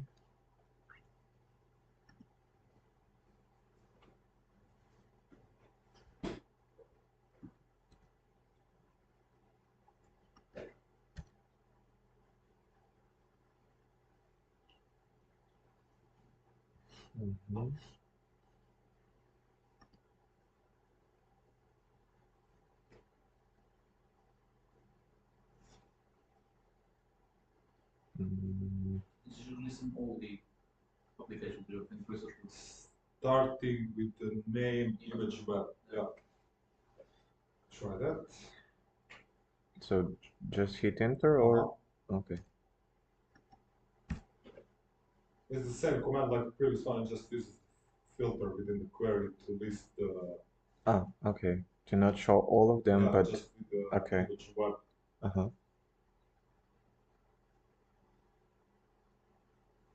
Is something happening or? Try to press enter again. Search. Okay. Slow.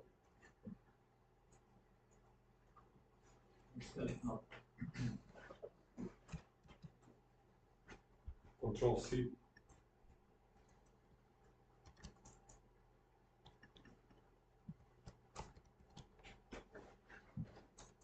It doesn't work. Yes. Oh. Terminate.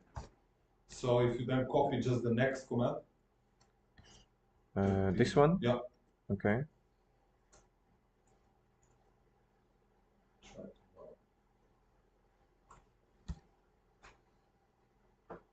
You need to click on the terminal. Yeah.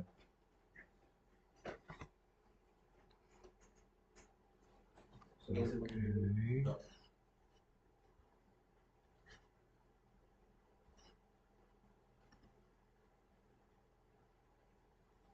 Enter and then select. Change the command. Okay. And then select enter to deploy. Okay, we need to replace the name here again. So can I just copy paste it? Yeah, you can. Just delete that. Oh. Go arrow up. No, it's not. Okay, just click left on the command. So I'll just type it.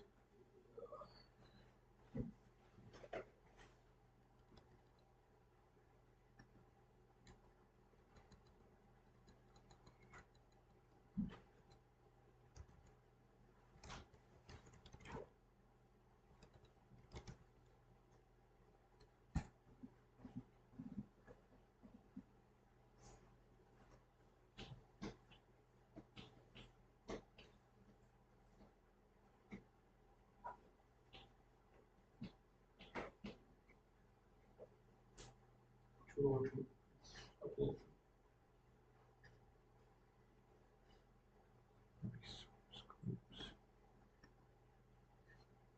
Somewhere here. First up. Oh, yeah.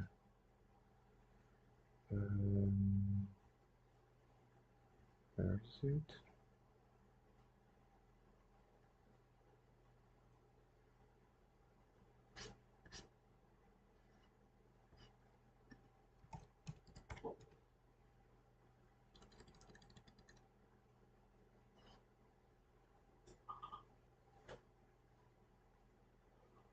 Okay, this is your app basically.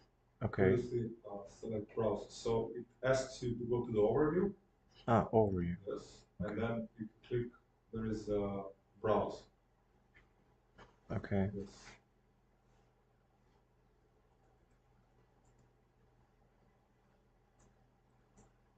Basically, it's showing. Yeah, the web app. Yes, images. You can upload even the image.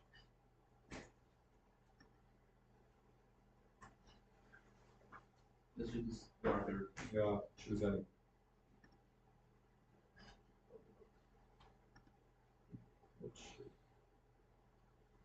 Yep. So right now, if you go to the resource group, you will see this image stored as well. You're gonna see in the storage account. So on the left, let's follow the log. So if you scroll a bit.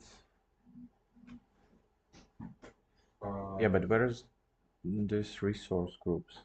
Yeah, basically you're already in that resource group. So if you scroll up there, you will see resource group. Oh, yeah. That's the resource group. Yes. Okay. And inside are all the resources that we created for this log. So this basically showed how we Code Pro is interconnecting these two APIs, and this API is now, well, either uploading this via backend and storing there in the storage account. I'm not completely sure how it works, but the essence is showing how the APIs can be interconnected also using the application settings. Right? I think that's it for this log. Okay. That's it also for this module about the app services. Let's discuss if there are any doubts or you need some references, materials. This last thing that we did, we just logged the image to the resource group. Because now it's stored in the storage account. Right? Yes. Can you limit that like, permission somehow to the user? Yes, definitely. So because this is done through the web app, through the portal, so you would secure authentication to your web app, who will be able to access it and to upload. And if you want to grant them only to this app the permissions to upload to the storage account, then you can use, so connection strings you would use for the full access to the storage account, but you can use delegated identity and access management, or IAM, to grant granular roles. So that connects with the Active Directory, with all the Correct. permission roles that you have. Correct, yes. Or that will be separated from the web app. So are you asking about the web app permissions or the storage permissions? Well, you access the storage through the web app. So you need to connect to a different service that will have all these like permission management connect to Active Directory. Okay, let me show how it works. Thanks. So we have storage account, and then under the storage account you would have this access control, right? And if you enable the identity for your app, then you can, under add role assignment, you need to be the owner of the resource group. You can add the identity of the app and then say which role it has. That's how it would work. Okay, so the access is for the app itself. For the app itself, yes. Because the app doesn't have any sort of authentication, so you don't know which user is accessing the app. Like it's not like I'm accessing and you are accessing. Yeah, okay, so we have storage, we have app. Yeah. App has access to the storage, but then authentication for the users is being placed on the app. Exactly. So if you authenticate the user on the app is going to be able to write to the storage account, Exactly. regardless of the user. Okay, so you just need to do whatever in the web app. Yeah, yeah, indeed. Thank you, sir. Okay, then we have a break. I guess you can do whatever. Then we're gonna have lunch, one more module, and then we're free for today. That's the plan. Thank you. Sounds good. Thank you, sir. Thank you. So we start after lunch again. Yeah. But do they also have such examples in their documentation? Because I don't remember all this stuff by heart. Right? Yeah, Lots of comments and they do have, obviously. You just need to look up, create sample app service or whatever. It's all there in the docs. And you have the website called Microsoft Learn. If you type there any course or anything that you're interested for, they have all the labs and content. It's very good.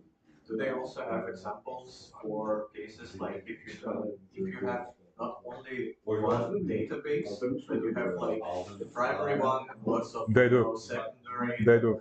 High availability. Yes. Yes. Yes.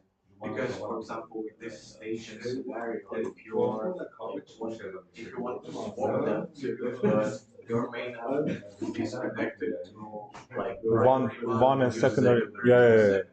so they can. Yeah. There are examples for everything.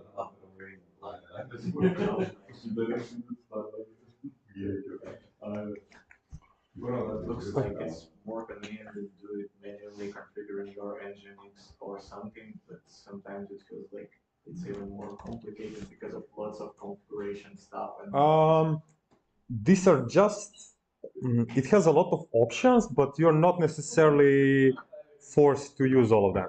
You can use just the parts that you want. You know, that's a good thing. if you do that, can you be sure that it is like secure and everything? There are best practices for every service how to make it secure, basically. Okay. Do you think it's would be nice to have some previous background before doing any sort of this certification? To be honest, all Microsoft exams are shit. And even me, after 10 years, when I go to the exam, I want to throw up because the questions have almost nothing to do with the content. They're weird, man.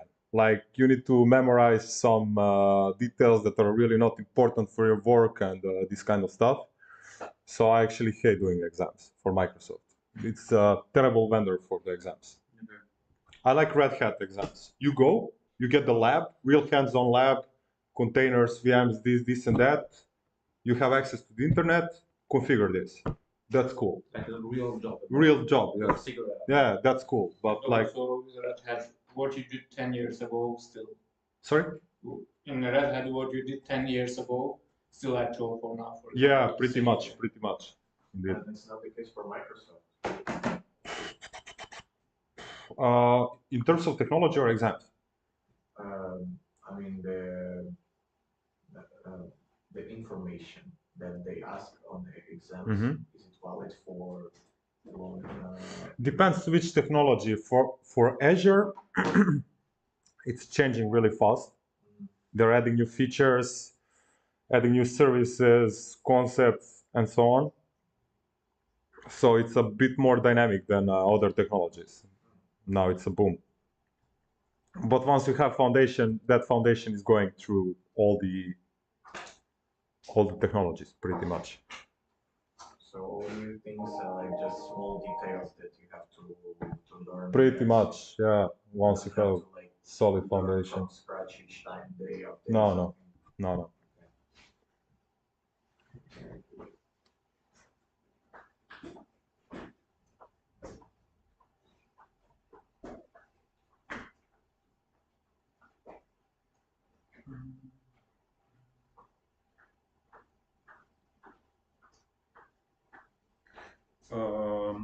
I think we are having hosted lunch. They're probably gonna deliver it in An hour. 1 hour. Yeah.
I'll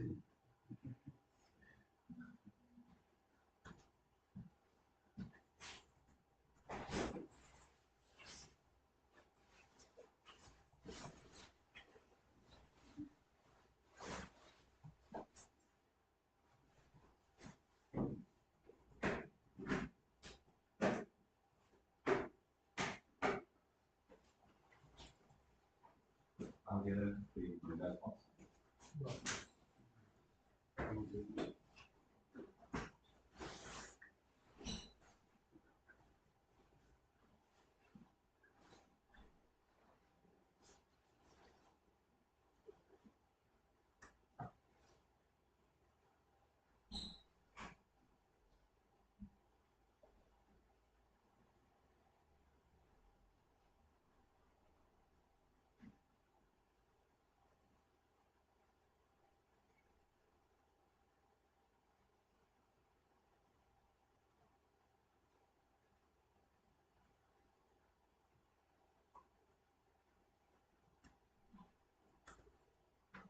Did you manage to fix the VPN or still it's not working for you? No, we yesterday decided, we talked with Otto and he said that it doesn't anyhow connect it to the account, etc.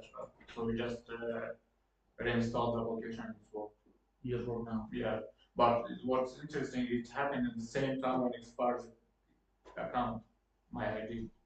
So not last Friday, but last week, before the last week, on Friday when the account expired, the VPN issue started. So at the same time. So it was hard to deploy. Yeah.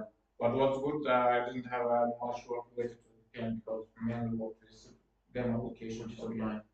Well, I mean, we still focus that you cannot access any system though, like Yeah. or documentation or conflict. Yeah. But now it works, so it's good.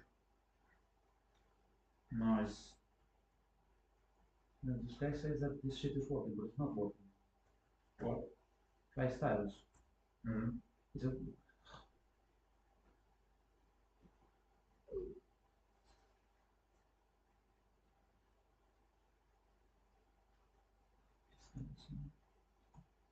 These guys are always now.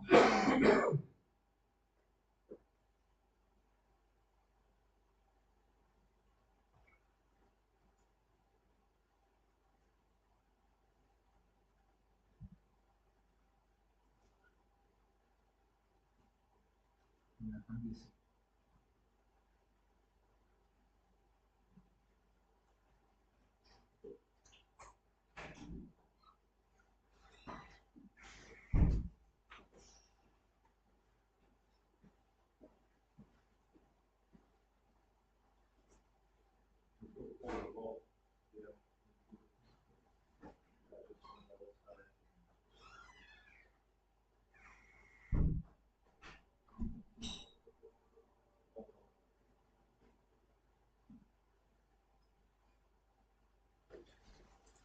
Neo, Yes, sir.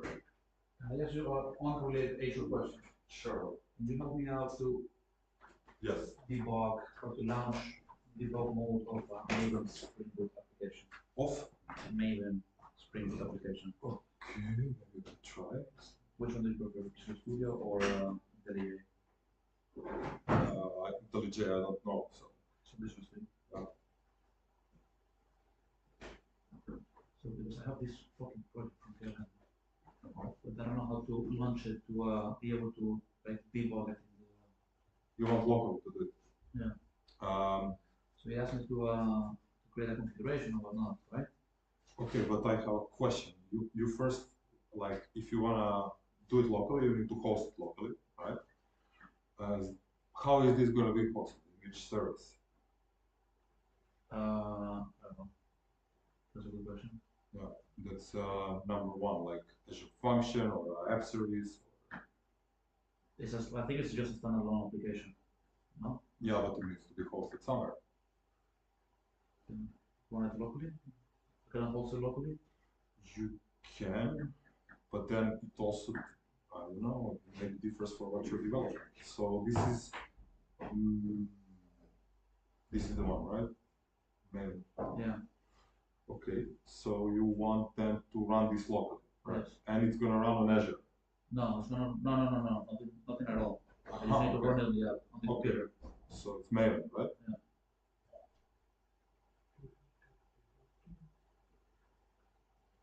Okay, let's see.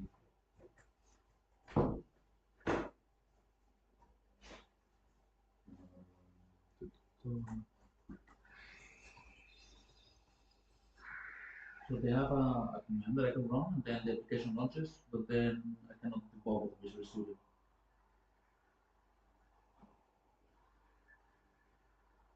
Okay, we have this extension pack.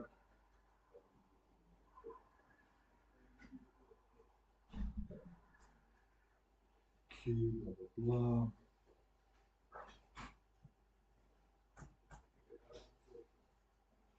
To debug.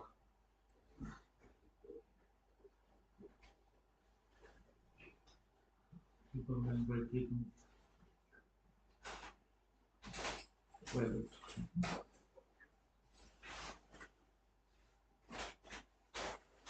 I'm not completely sure how that works. You need to run this first, huh? So that's the thing, they have this, because this is the one that I need to run. So they say here that I need to run this command locally, right? This Make one. sure MongoDB and ActiveQ optional are run. Yeah, So MongoDB you have. Yes. Okay, and then indeed you need to So if I run this, then this. boarding REST.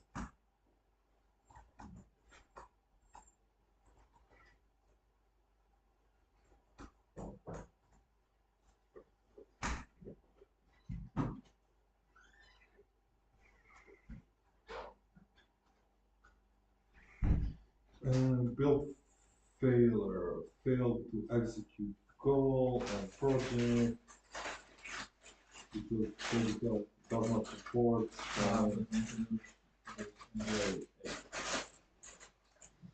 Because it's from Java 8.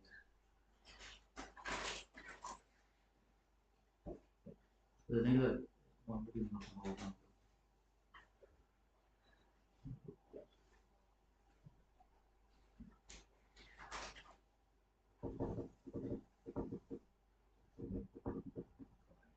Whoa. Yes, but the thing is that then it's not attached to the debugger. So if I put a breakpoint here in the code, then I cannot. Yeah, but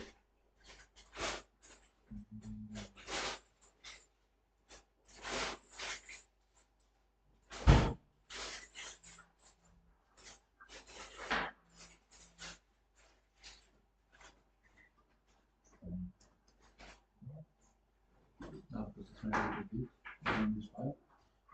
of course. So which file do you want to debug?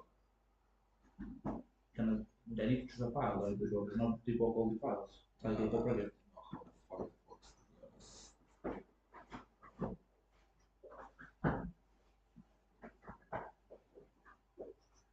Breakpoints. You need to research a bit. Oh man, I mean, I know that there's a way like relaunch things here, and then it will just like execute this command from here, but it doesn't seem to be working like that. Maybe you'll look for a tutorial on YouTube. Yeah. Thank you, man. Let me Google it for you. Exactly.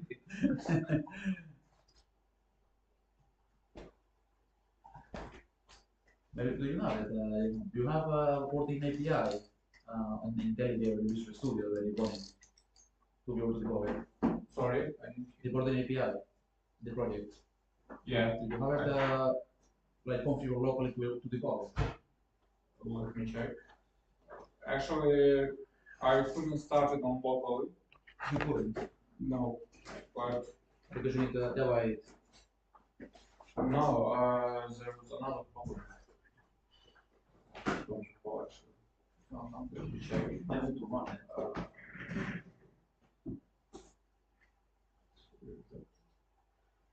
The account is not working without.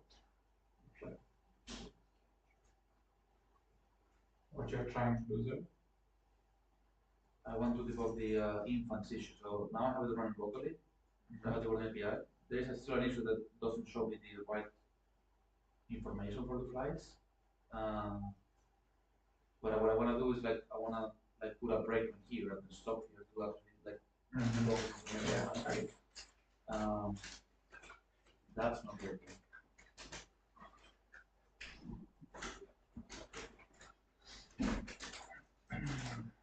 I need to have some sort of like configuration. Your usage history now. Yeah. No, it's IntelliJ. I also have.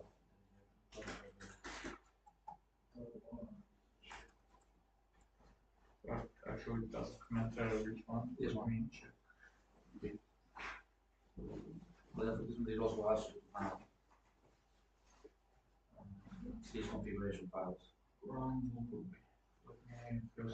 This one should maybe because that's Each one we are. Yeah, it's kind of like all through people. pina colada. Ah. Tastes out. Let's see.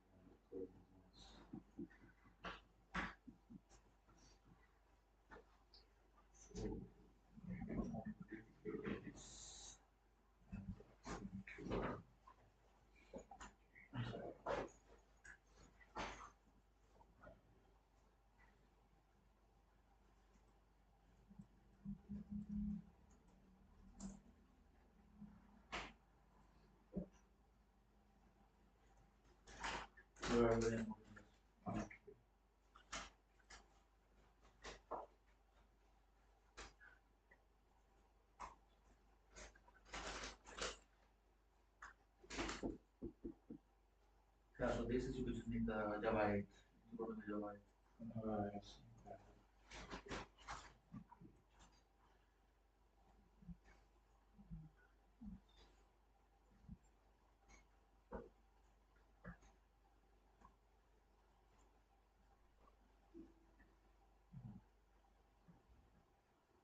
Yeah, the issue with this compiler plugin. I don't know actually what's not plus longbook.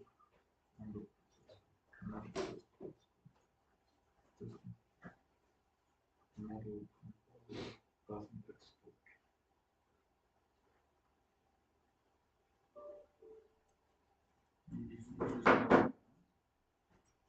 It says that longbook was originals don't have access to longbook. What is man?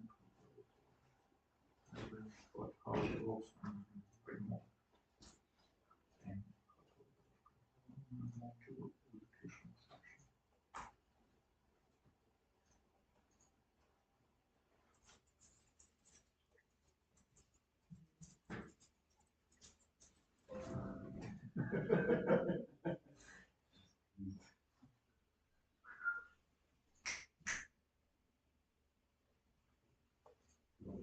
Lunches. That's weird. Lunch? Yeah. So yeah, I have no specific one here because I have this computer here, the others. Yeah. For the Java 8. Yeah, same for me, but for me, for some reasons, it gives long processor. You're on the latest development. Not this is European around yeah. yeah, Not this yeah. after. But that's not needed. I don't think you will need for No, so yeah, this is from Activate too. yeah. But that should be fine. But still, like this is running, but it's not connected to the debugger, right? This is just running on the terminal. But because you run it without the bug, so this is like how do I run it here so I can actually run it debugger? Can you configure the configuration debugger?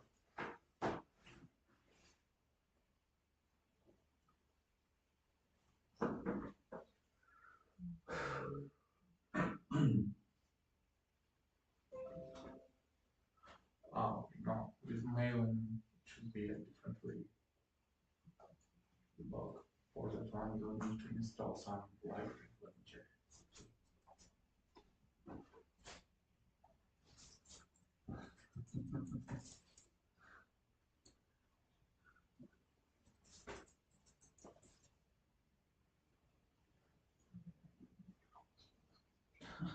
what? So, Okay. Right now, support there is no one. Right now, you are the supporting hand. Stand up.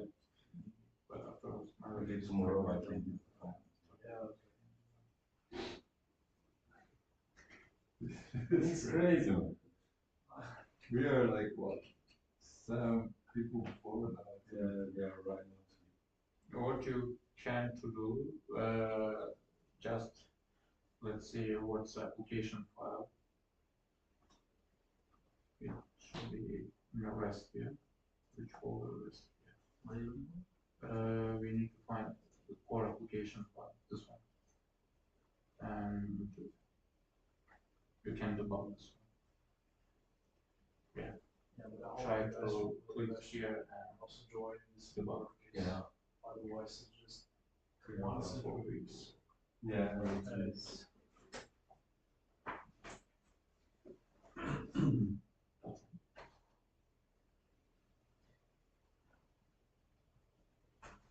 But how can they manage? Well, they will just direct. But can they redirect from here to the page? Because Also,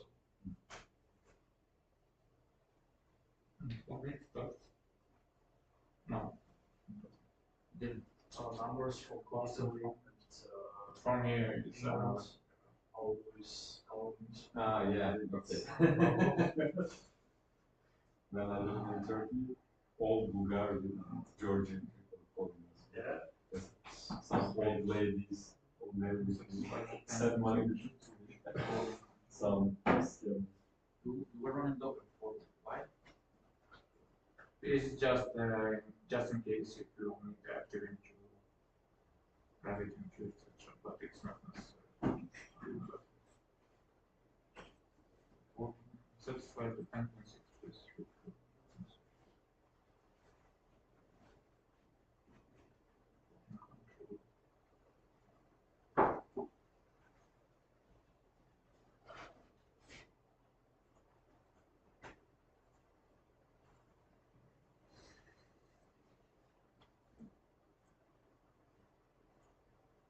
That's why I have like program. The thing is that you probably cannot just launch this, right? Because you still need to launch the quality package and then these lanyards or whatever. Like everything is thrown together, bro. And that's probably like make it all the bomb file. Maybe yeah. Let's run first. Let's try run. Because here you have the dependencies, right? Like, I don't not found this.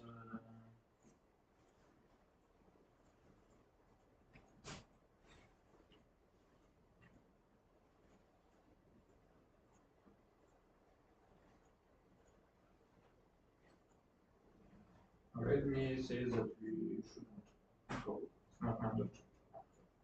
Because it shows on the working Yeah, but in here in the bomb file you have the dependency to the WordPress backend and then probably also to the other one. Theoretically, yeah, you should run this one because it actually depends on the backend. Yeah, exactly. Because it's so. So probably by running this, it also runs the other one somehow. Yeah, so but it shows that it can come to this class. So let's try that. Like separated. But how doesn't help. There's no option here.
I just updated from the maybe something changed. No. The same issue. Couldn't resolve the problems for project Java.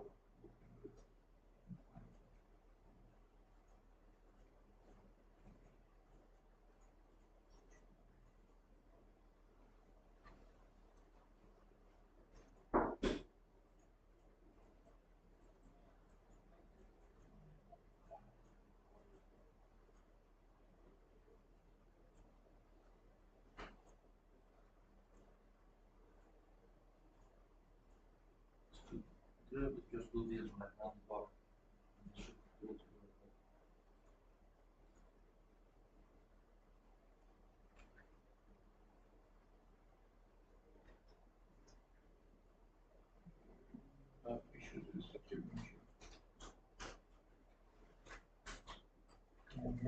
Do you have Docker?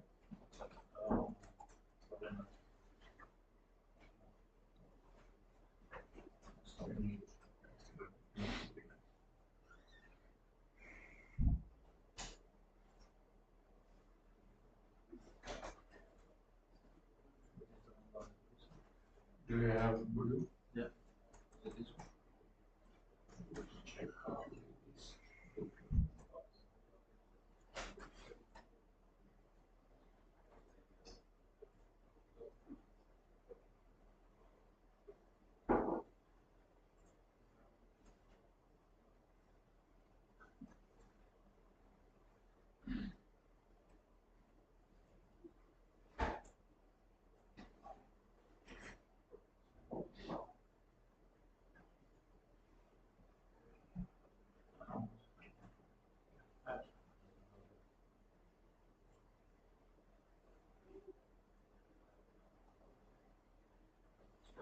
Slowly it's because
Are you sure that it's 80/80? Should be, no? Depends. And also using your security password. Doing this.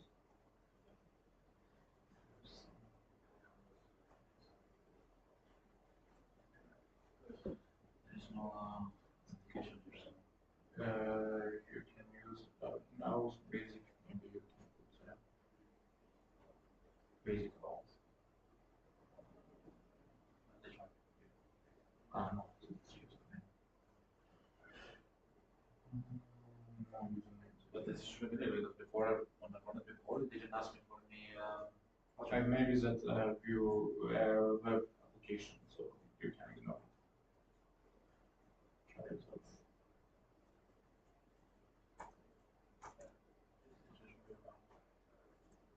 Unauthorized. You can see it. You Yeah. see unauthorized. That's weird.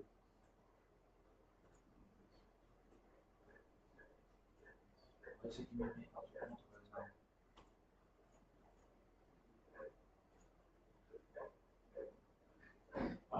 That's right. Even if you call it from local, it should be connected to the another services which require a file account, etc. etc. You need token. So How to go with these ones? just generate token and put in headers.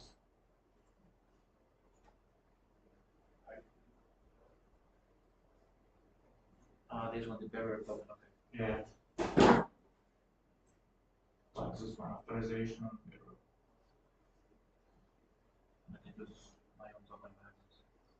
If it's still active.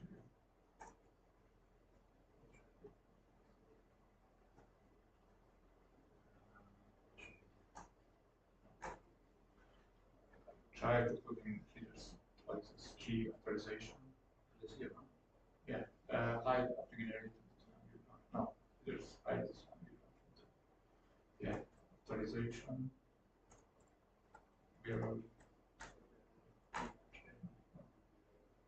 This one too.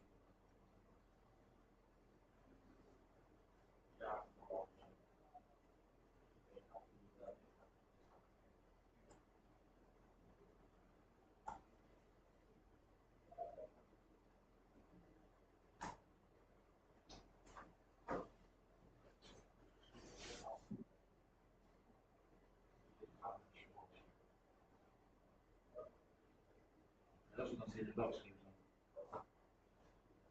Should I be seeing here the attempt to access? It's no, for some reasons. Yeah.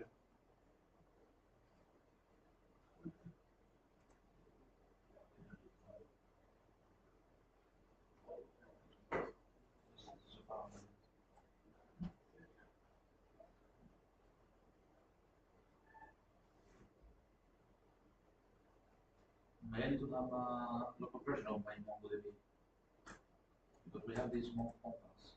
So it's database.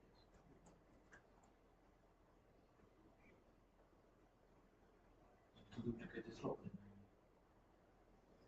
You mean it's so duplicate on local we have.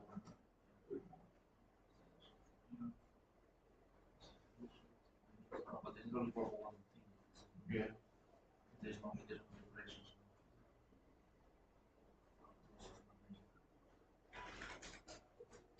Maybe barely know how to make the control location.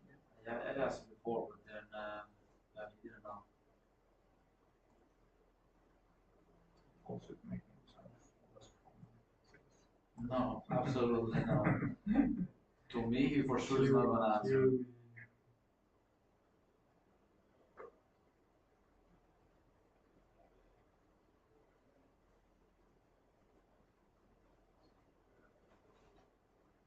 This is very strange.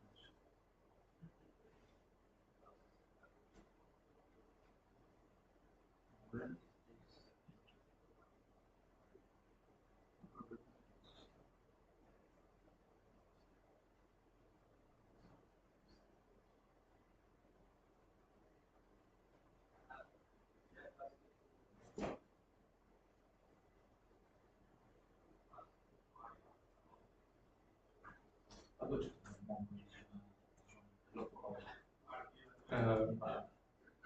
If you started it with Docker, or did you use Docker or just Mongo? Then you can do it activity monitor, maybe it will be easier. Just right and switch Mongo.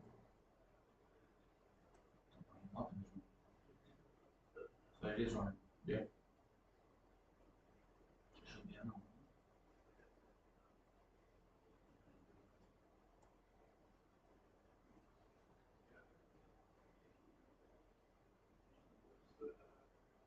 Maybe the main configuration?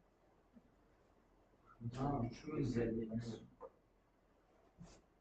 but this is a settings file somewhere.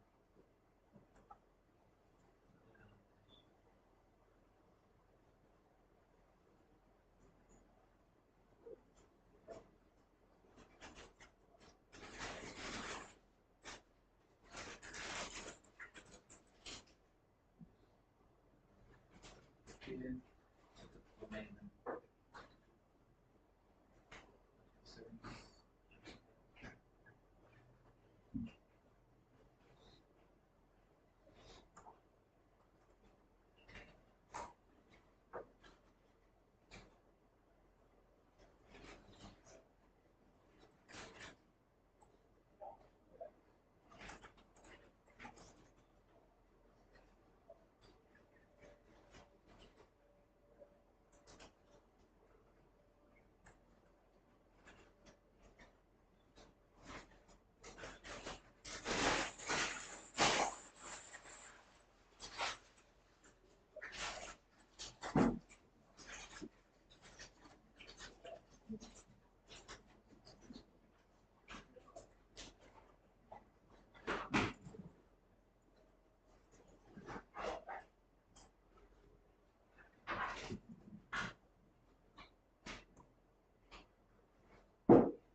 Can you ask for this file?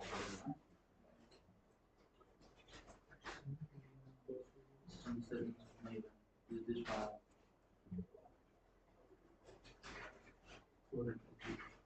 Well, I said with home view, so is I think it's only 4 million, so it will know. but It it's will not affect but it's to connect to the K11 tables. But this is only to launch, right? To get the dependencies. Yeah, so it's once just it launches, it launches. because it stores them on, as you can see, home, KLM, etc., etc. Yes, It's only for setup, but not for running. so once it's running, then it's running. Yeah. At least you can run it. For me, for my reasons. Is there a validation? Yeah, it shows that com after one is on.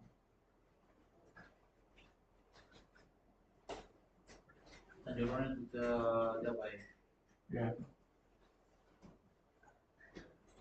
You sure?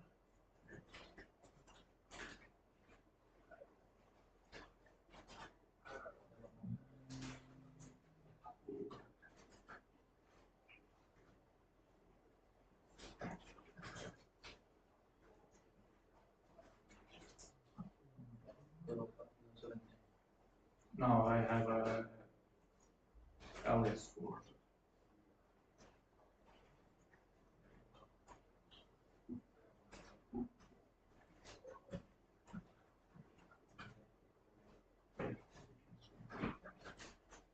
Yeah, but maybe when you run it from these, it's just picking up already the parameter variable, but it's not using this command BNA. Because I just like momentarily set Java home. As people. Yeah, it's so long to that. It's go on set to the one and browse. Yeah, but for when you run from here, you don't need to yourself, and it's gonna do for the variable itself. No, I run with NVM. Yeah. But still, yeah, it shows that it couldn't backhand raise jump, which is in point of. But the utilities changes on the yeah, so the utilities changes on the settings of maybe because this is what resolve the dependencies. You mean username, etc. Yeah. I have that. the servers. Otherwise, it will not download for both Okay, jars. so they do that. Yeah. But for some reason, complaints about this first backend job. We couldn't find reservations, boarding pass method in the proxy. Yeah, this tab. I have stress tab. Maybe I'm Oh, I mean build.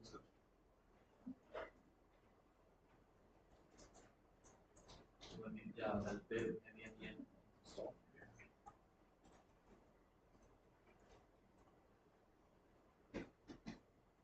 so when you build the rest, you should also install this one though. I don't compile.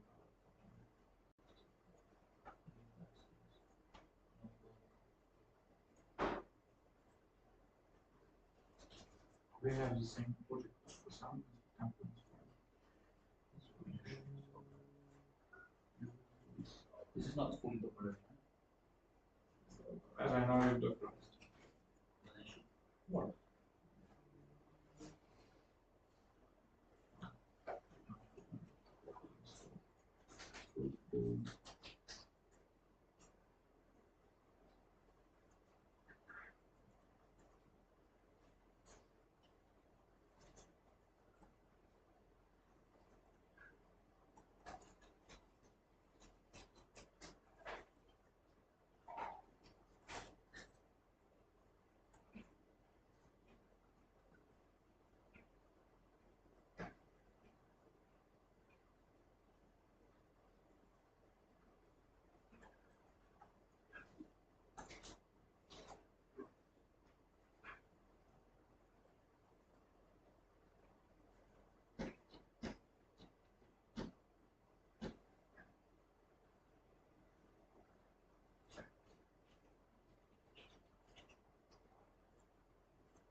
So the things actually, if I use this, so by using this local, then it's not connected to duty-free.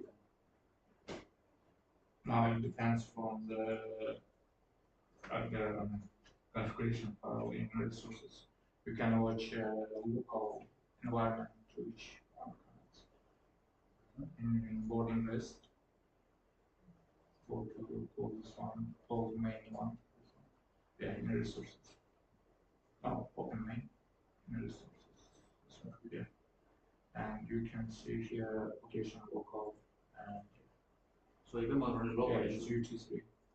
so it still should connect then. Why Yeah. do I get these, like no information, whatever for these files?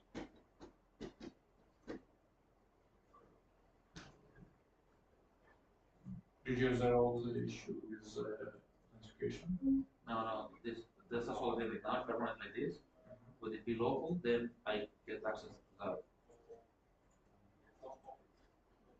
The moment.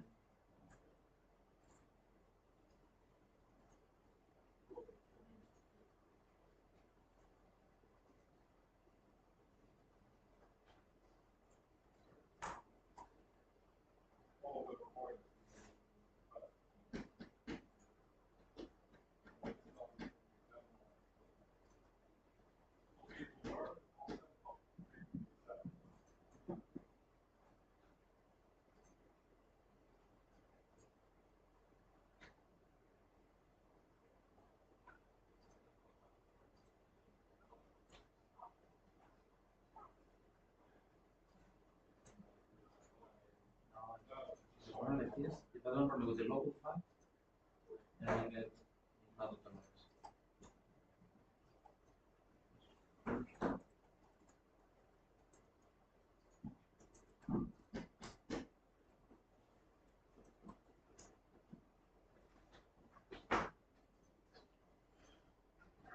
It's a strange little bit that. It's a strange little bit this. Yeah. I strictly installed Java 8 here. Still like it. It's not.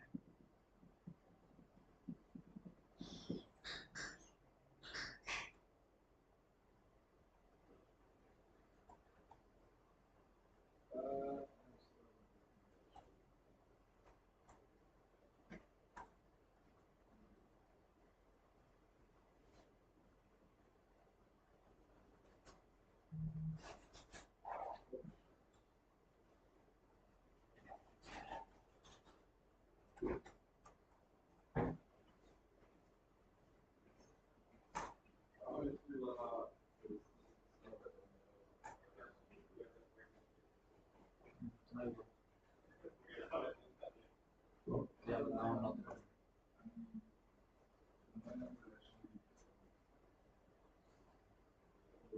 Can you let me send this command? Can you try this one?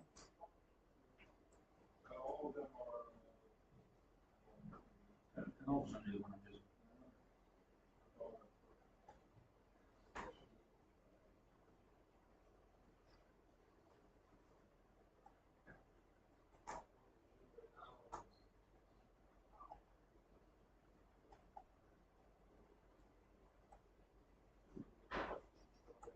I think that the issue is Java version. I have too many Java commands.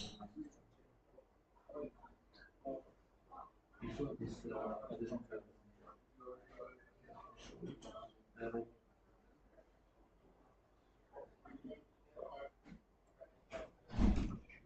No problem.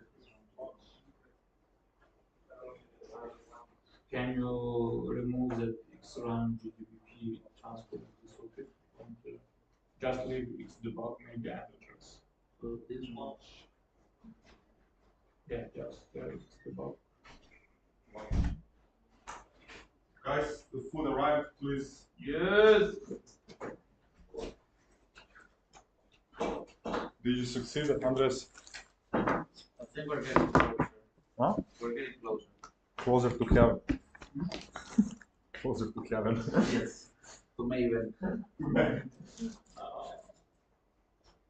Brata, ajde jedemo nešto. I could not find main class debug.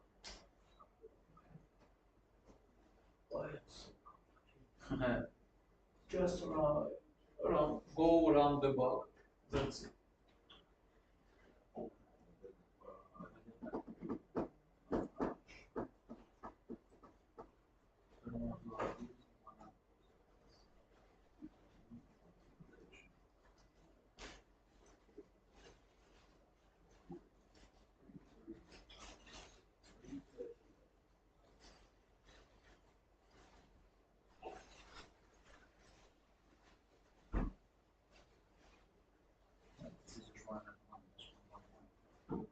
I need to run this.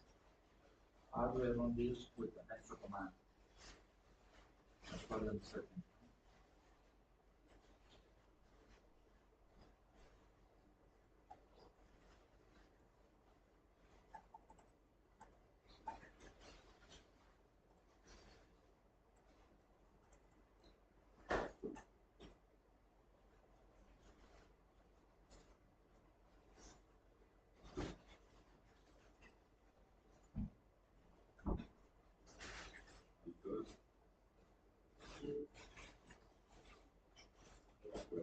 Break, title, extreme.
click desktop. Okay. And is it off? It is off. Let me turn it on now.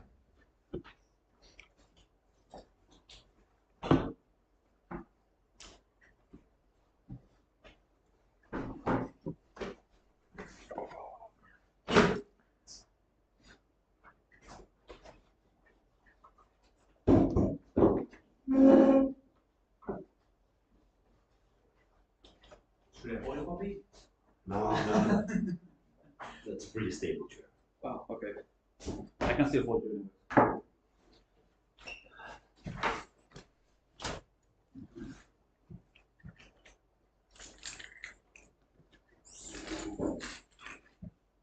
De nada. Warms it up. Oh, no. No, the no, gracias. The nice you're welcome. That comes after. Oh, there it is.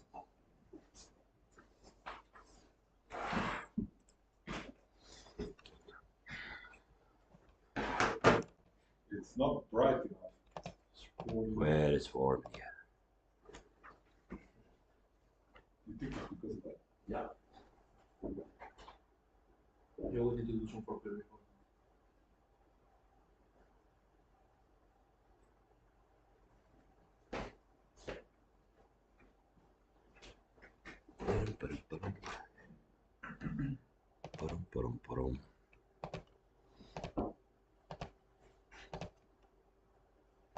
Here we go. Good. Yeah. Thank you.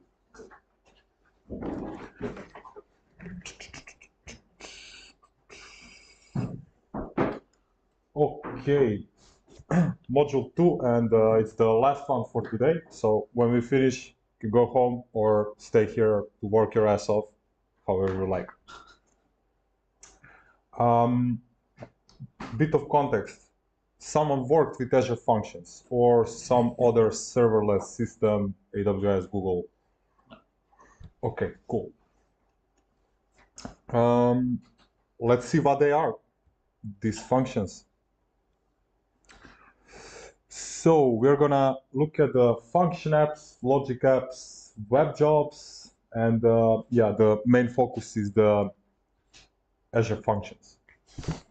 So we had this example of the app service, which can accept basically your compiled app, .NET, Python, Java, and so on. And you basically deploy it, you host it, it's available, you can access it over the web.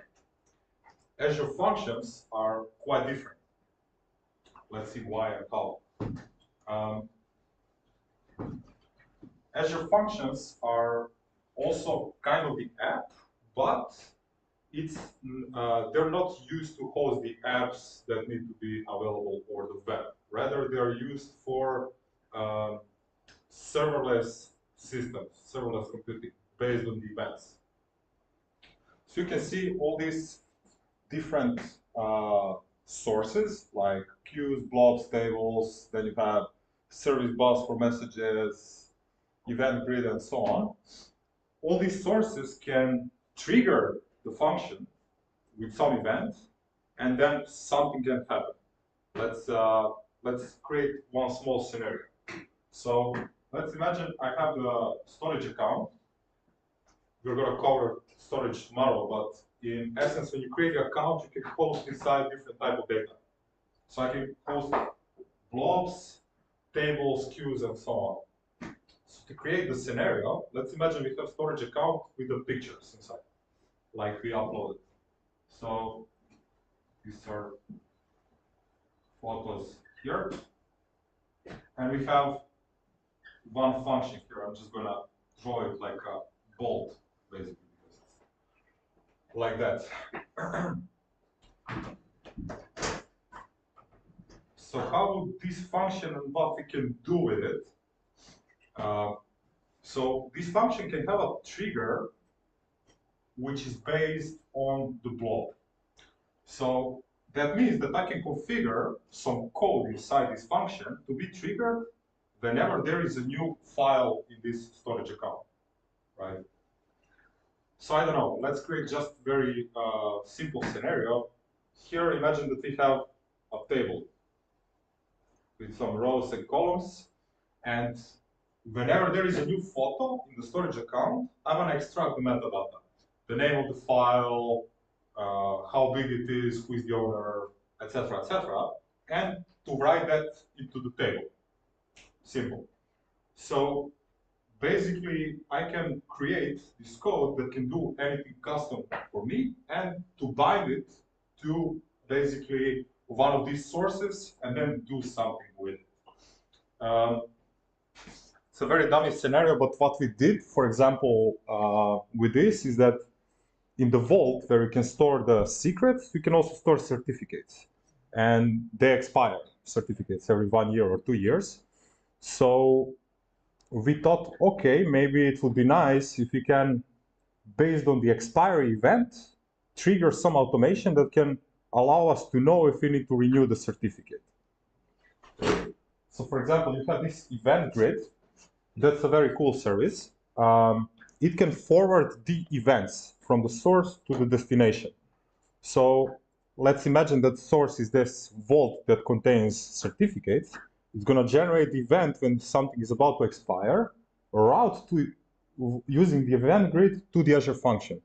And inside you can have the code that is getting this event that says expire with a certificate with a name, expiry date, blah, blah, blah. And then you can check in the code, okay, expiry date is this, raise the alert, do anything custom, and so on. You can write the code in many languages for the Azure functions.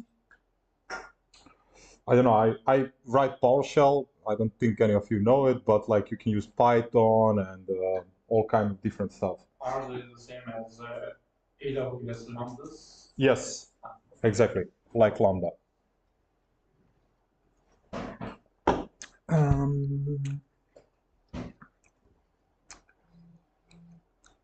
Okay, so there are two important concepts when it comes to functions. We're going to deploy one of them to see how it works. You have triggers, and every function can have only one trigger. That's defining what's going to trigger your code, right? So I cannot trigger based on the table and based on the queue at the same time in the same function. It doesn't work like that, simply.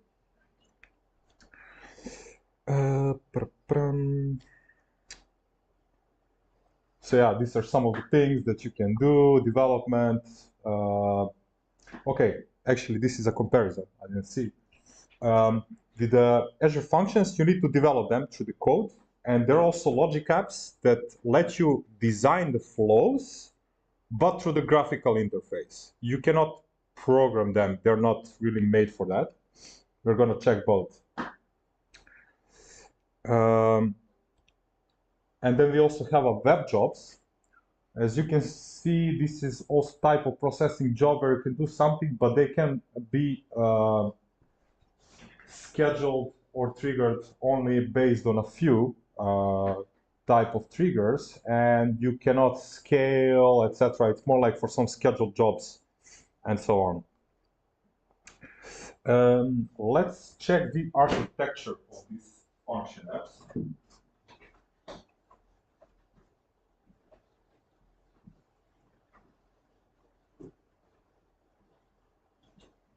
So let's imagine some HTTP API that we want to develop. So first, let's see how the infrastructure looks like and what we can do with that. So when you create the function app, it's also like a box. And then what you can do is to place many apps inside that are going to be exposed as small APIs.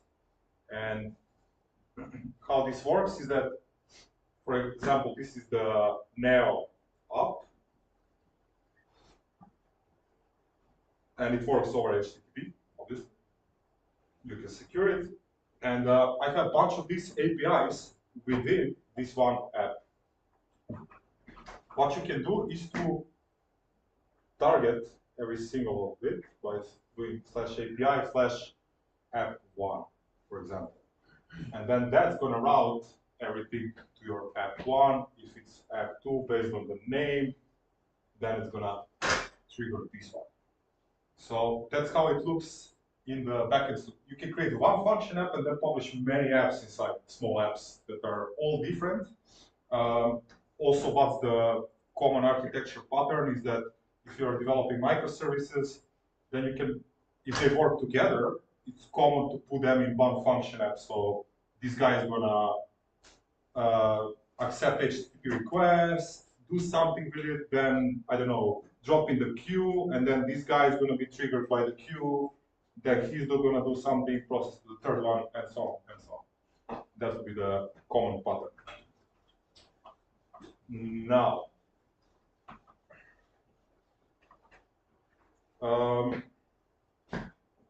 let's imagine we have microservice that is HTTP based, and I want to accept the data and drop that into a table. Simple. So I'm gonna have some code, gonna do some processing, and then output that to the table. Basically, simple as that. So to send the data to the API, I need to do post request via HTTP, send the data. So now let's go to the architecture of this one small microservice to see what we need to achieve this scenario to accept the data and then output it to the table.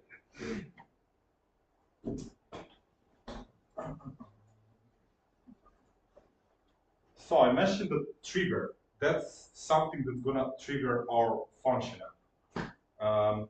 In this microservice, we have something that's gonna process HTTP. That means that we're gonna have HTTP trigger. Bless you. Thank you. And direction for this trigger is in, because data is coming in to the microservice, basically. We mentioned you can have only one trigger per microservice because you cannot trigger by HTTP and service bus the same logic. It doesn't make sense. So we want to store process data that came via post request into the table. What we need to do is to create binding, that's a terminology, that can bind basically the data flow for the outside to something. In this case, this is gonna be the table. So we have trigger for inside, and then we have binding that let us create outside flow connecting to the table. Then we're gonna have in the function app connected connection string for the storage account that has a table or something else, and using that setting, we're going to be able to reach this. But we're going to see all of this in a practical example, so a bit of terminology.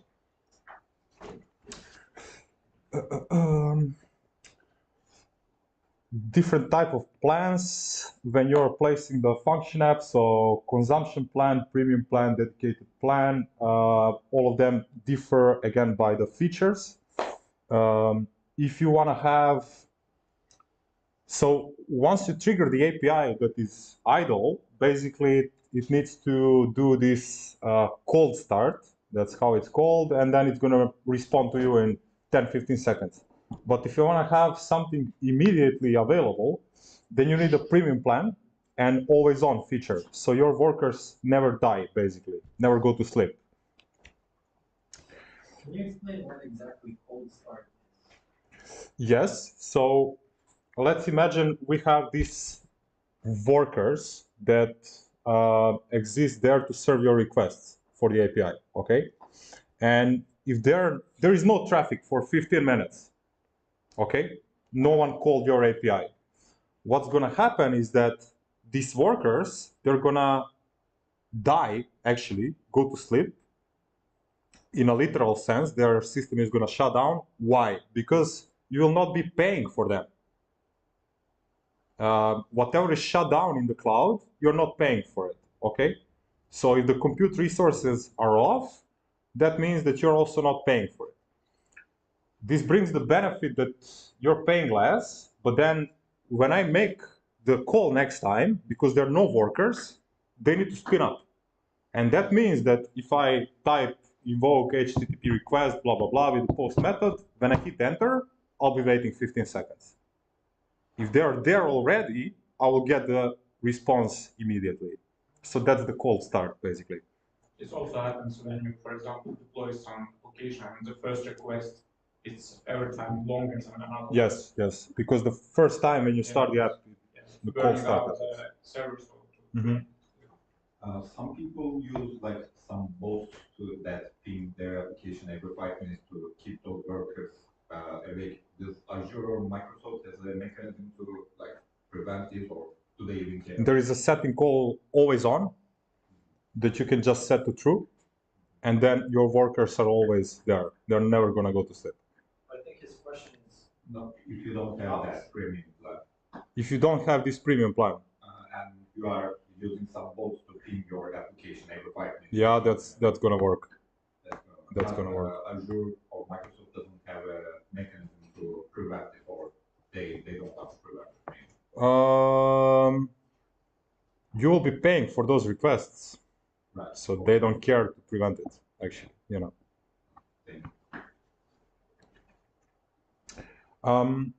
All these microservices, they're not meant to run for too long, basically. That's the idea. With the microservice, you should run it, should finish the job, and so on. When you're using the consumption plan, timeout for your one small microservice to finish is 10 minutes. So if it doesn't finish, it's just going to die, the process itself. If you need long-running processes, then you need premium or dedicated plan. With a dedicated plan, you basically own the infrastructure. It's not shared. And then your function can run for as long as you need. That would be the solution. We're going to look later something called durable functions. That's a bit more complex for some orchestration. But forget it for now. That's another option for long-running processes where you can call something, wait for it to finish, have also asynchronous processes. To deploy any function, you need to have storage account. Also for a function, it doesn't have to be dedicated, so you can deploy multiple functions and have one storage account central for them. Why is this? Storage account is going to host metadata and some logging for the function app. So it's required. That means that we need to manage storage account connection strings also in the application settings for the function app.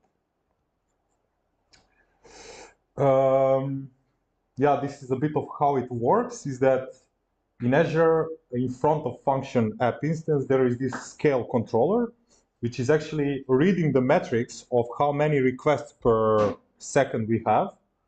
And then if there is a big load, it's going to scale the workers that are powering your code so they can accept more load, basically. But it's very cool because with this, you don't need to create any auto-scale rules. It's already managed for you, basically.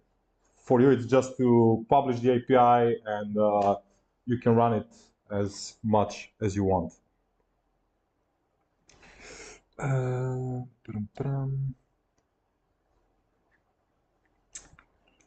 Okay, so now let's do a bit of development, see how it looks. I'm gonna show one example in PowerShell, and then later we're gonna have the lab also. I think it's C#, so I'm not sure who is so proficient. C#? No. Sorry. So we discussed bindings and triggers, and we're gonna actually see now how that works. It's the best if you just go into the action. So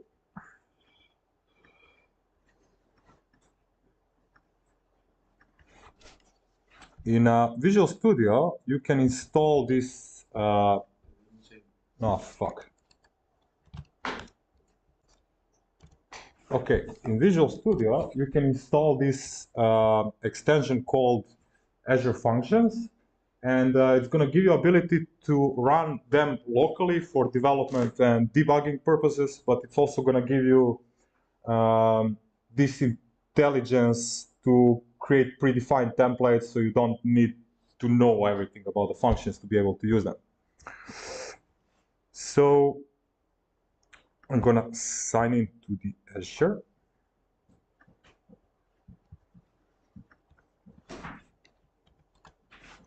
And I wanna develop a new function app. Can you all see the screen properly? Okay. So it says create function app in Azure. It's very bright. Yeah, I don't think it's the lights. I can try to close more blinders.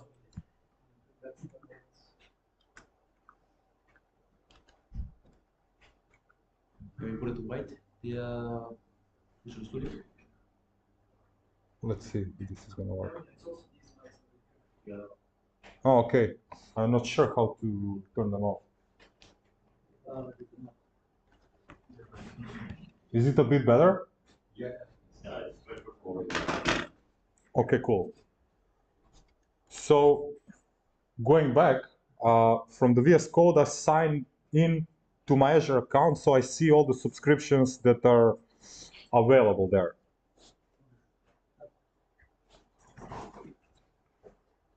So I want to create a function app, and what's the benefit of doing through the VS Code is that it's going to create a whole skeleton for you.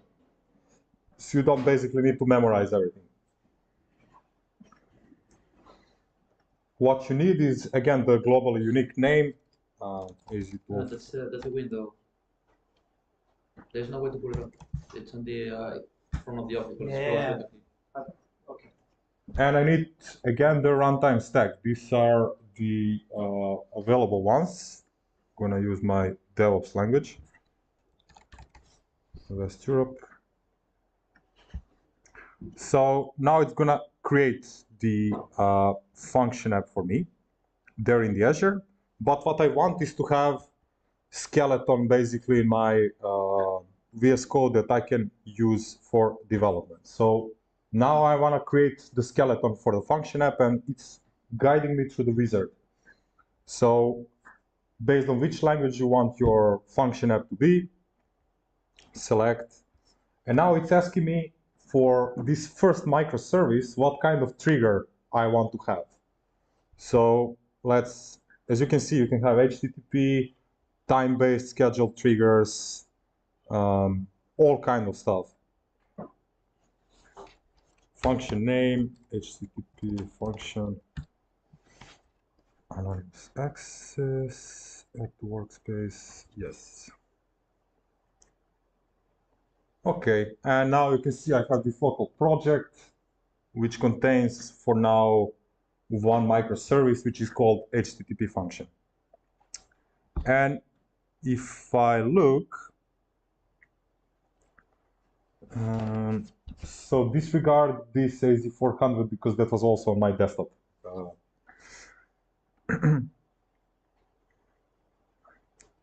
Maybe I can just move it somewhere else.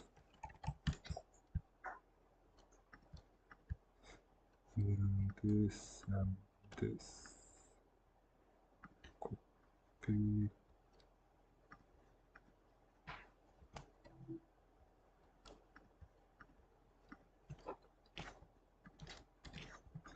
Okay, now we have a bit more clear.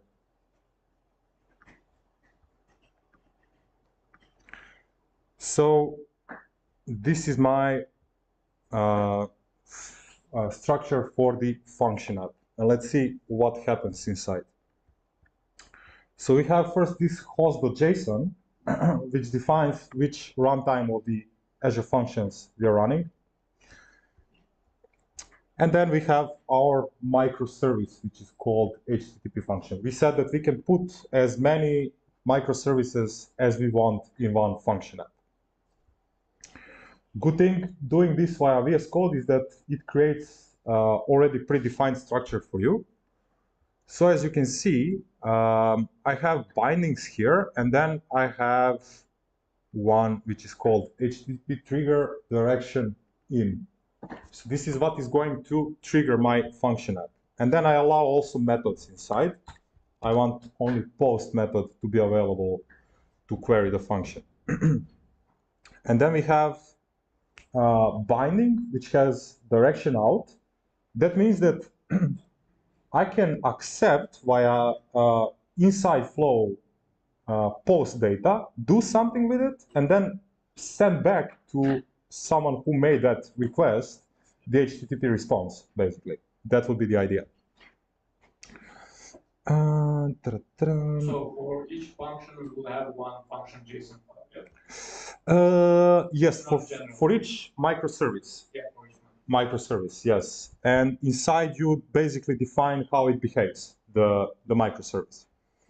So what's important to note is that you see the name of the trigger, which is is called request. If you look now at the code of this function, which is just a sample, you can see that here, so just to make a remark, for each language, this is going to look differently. Yeah. That's important to know. So you have this param request as its completely identical name as here, and it has to be. What's going to happen if I invoke this API while, I don't know, post method, and I send some body, that body is going to end up in this variable.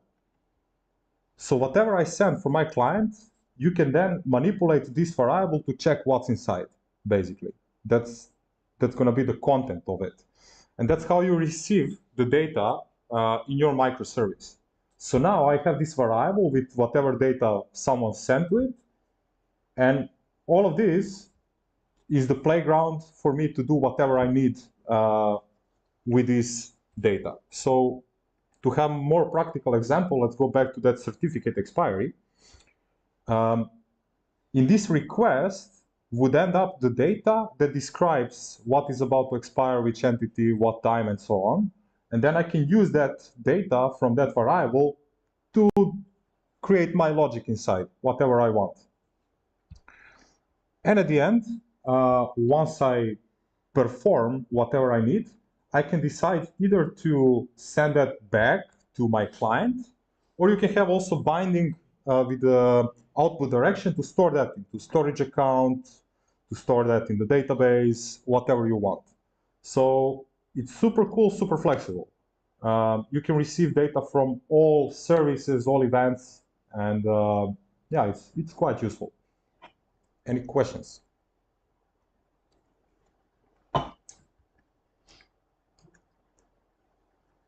Okay.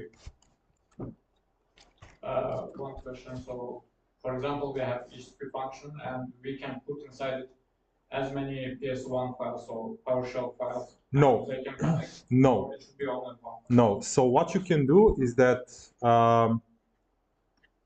So let's see. This is going to be space for the logic. What you can do is that you want to use some custom functions inside which are long code, right? And you don't want to write all of that in this one file. That sucks. Per microservice, you're going to just have one file. When it comes to PowerShell, with C#, you can do compiled stuff with classes and so how it works. What you can do, for example, with the PowerShell is to publish the module that has all your helper functions. Then you import that here, and then you use them. Yeah, that would work. So that means that also, like you, in any other language, that would be calling the dependencies. Yeah. Right. Yeah. What is cool here is that you can define global requirements for the whole function app for all the small microservices. And you can have this requirements file. For example, then if it's for Java or something else, I don't know what are the galleries for the libraries and so on. But you can define here all the libraries that are dependencies for your code. And when the function app does the cold start for the first time, it's just going to download all of them, basically. And they're going to be available for you to use. So you can have your custom stuff, and you can download also public stuff for the global configuration. It's quite flexible. Is there some cache for these dependencies, or are they downloaded each time function starts? No, only when cold start happens. Yeah, but like if we have a stateless function that dies frequently, we'll download it each time. Yeah, then you would need to solve that differently, basically, depending on how big are your dependencies. Okay. Yeah. It's a good point. You can have these elastic premium plans that you can configure to have only one node pre-warmed in case of a request. You pay very low money, but then you don't have these cold starts. That will be one of the options. So once I do the development, do whatever I need, basically you can just take all of this and publish to Azure from here. Let me see how would that work with this directory. Yeah, you see this deploy to function app.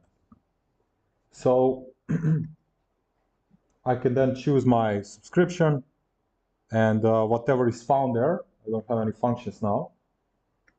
But as you can see, you can do local development and publish directly to Azure. That's going to be then available as your API. But let's look how the functions look like in the portal as well.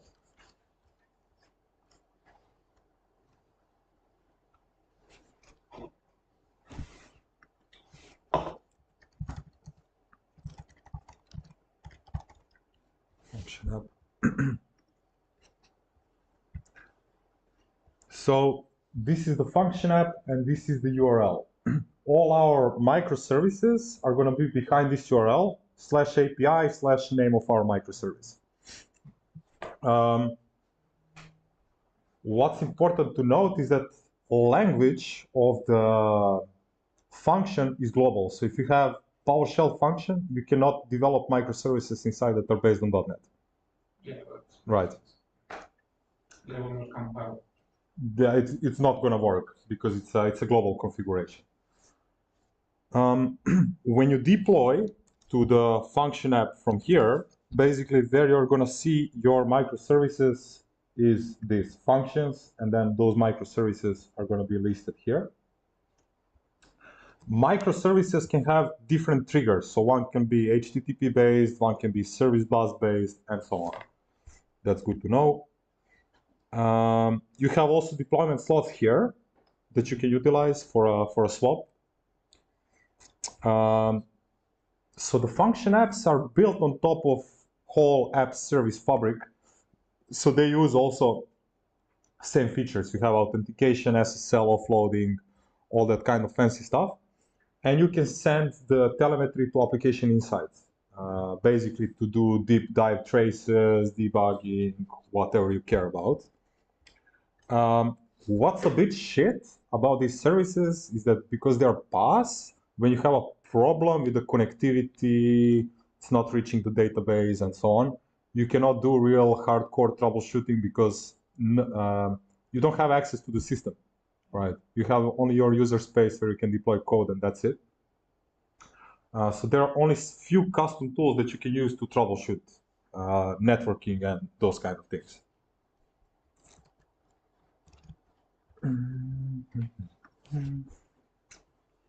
Okay. So we did discover all of this, blah, blah, blah, triggers and bindings. So we already discussed this as well. Trigger binding definition. So yeah, I mentioned it's always going to be different per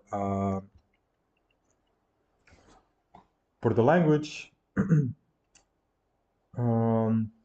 So one microservice, one trigger, but it's possible to have multiple bindings. So if I have HTTP trigger, which is gonna give me the data, I can output that to the storage, to the database, to send that as event. Those are all gonna be outside bindings, basically. and this is the what we saw already. But this is a good example. So I'm going to receive the data from the queue, and that's going to happen via this connection, storage account settings. This is matching the name of the application settings that are configured on the function app. And that application setting is actually the connection string. So it knows from where and how to basically receive the data. Via connection string, you're targeting then the queue in the storage account. And in the same way, I'm sending data out after it's processed to the table by using application setting that has the connection string. One question there's for in name without that sign dollar, but for out is the name with sign. Is it mandatory? Is it just? No, it's not. It's not.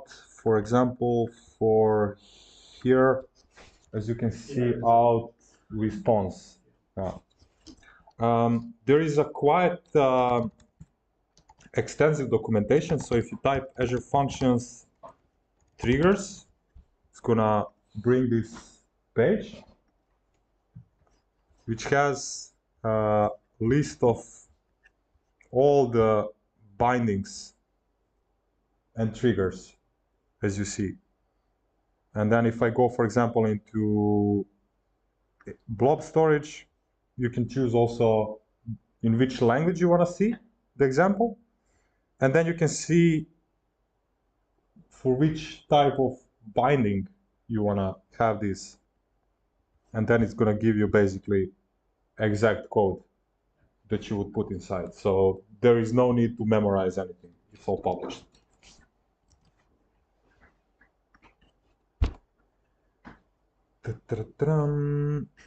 These are some C# examples. So how would that look like? Triggers and bindings. No one knows C# here. Good.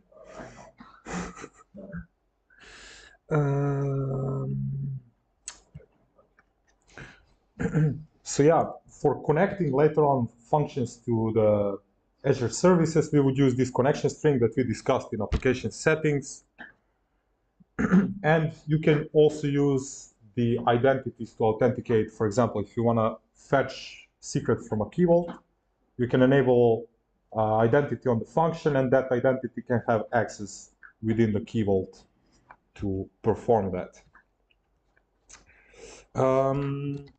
Okay, I want to show the logic apps also. So logic apps are slightly different.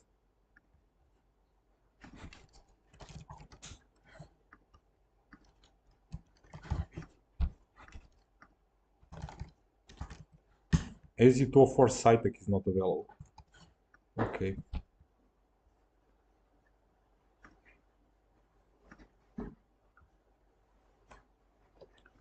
Who's volunteering to do the next lab? C# developer. You're gonna do the half. Who's gonna do second half? We're in Dutch.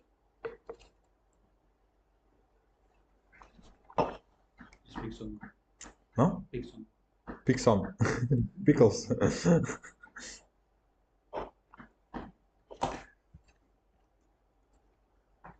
Okay, well, speak.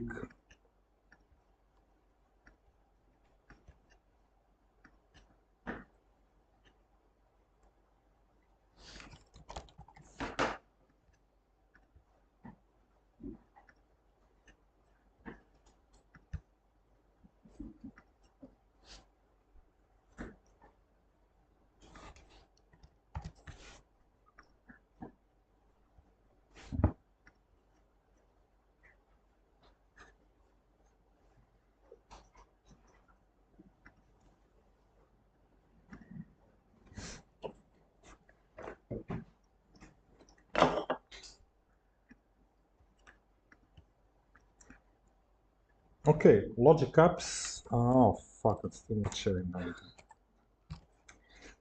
now. So I created the logic app just to showcase how it's different function app.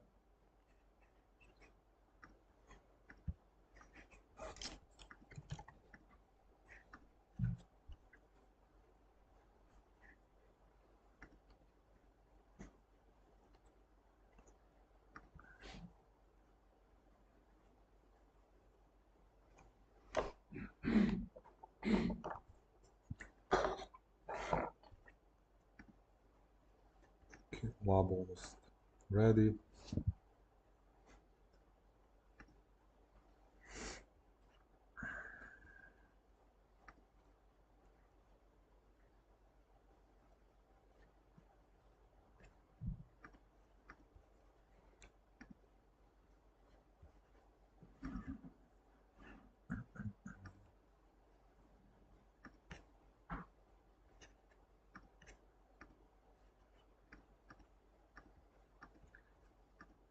Okay, logic apps are slow, but what's the big difference is that you're able to create the workflow. Here we are. You're able to create the workflow, but completely through the graphical interface. Like, okay, this is the trigger. I want this data processed here. Then I want to run the script. And as you can see, it has also a bunch of stuff. Let's choose the blob storage. Name for the connection, test, authentication type. So as you can see, I need to fill in the connectivity for the storage account. That's going to be the trigger. Let's find some storage. Do I have some? I should. Access keys. Yes. Create. But I'm not sure what it is.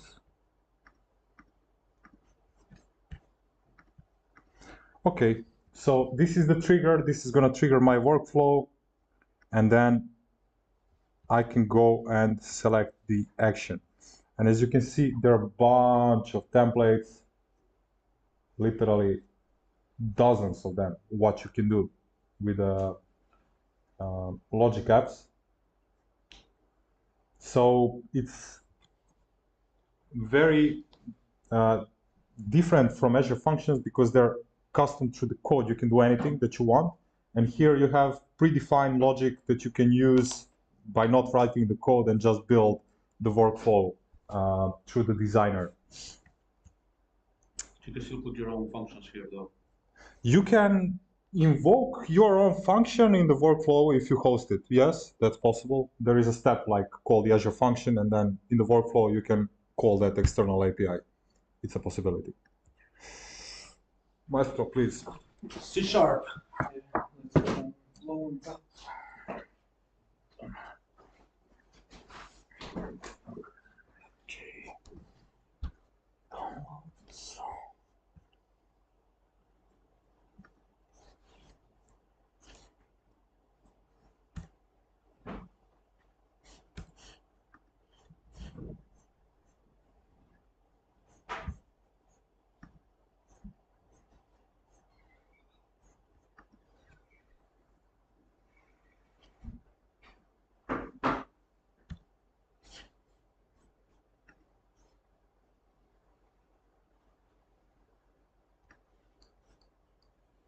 We can just click on the left.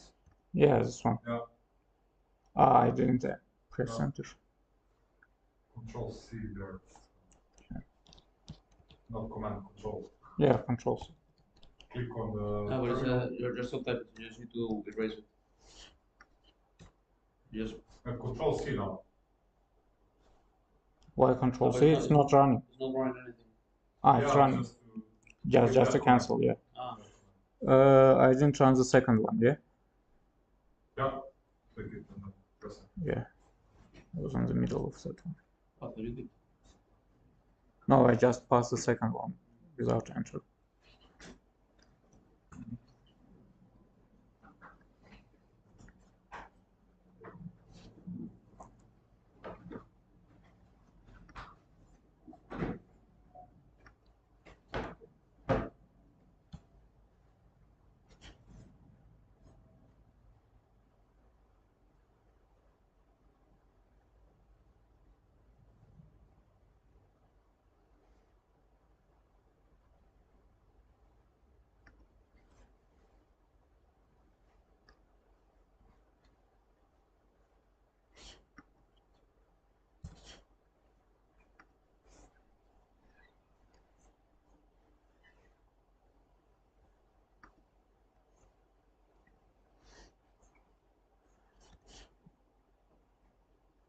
Double.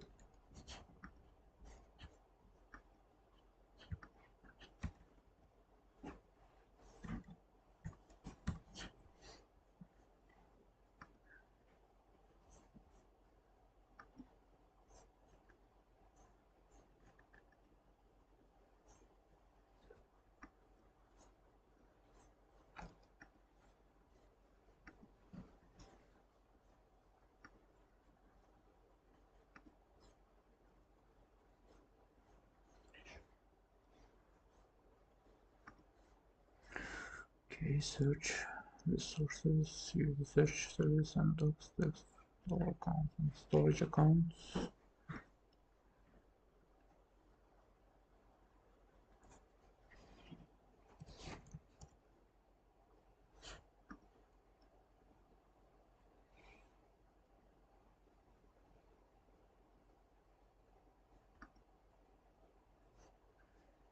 Oh, There's one. Now press the create. Yeah. this one. It looks like Microsoft Store. Yes. Already pre-selected. Double function.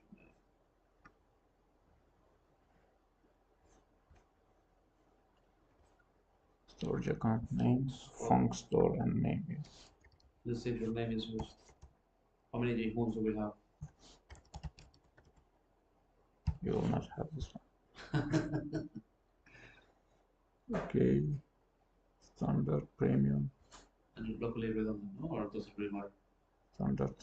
It doesn't really matter. This is how much they're gonna pay for it at the moment. Who's paying for this? These slots are being destroyed as you when the time's out. So no one pays. Huh? No one really. Now they're paying, of course. Microsoft. Yeah. Well, yeah.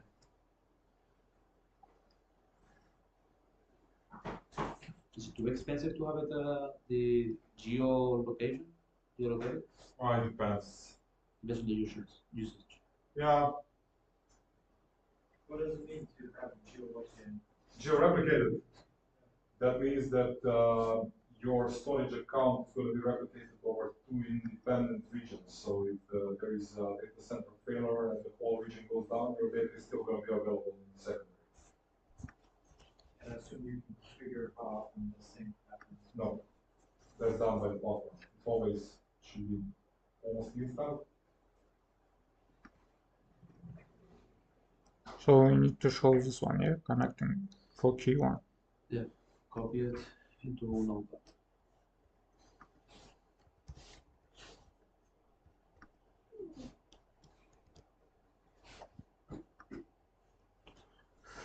Okay, access key will showcase, review and all documents and copy connect, create functional on the Azure portal, navigate, so create a resource link.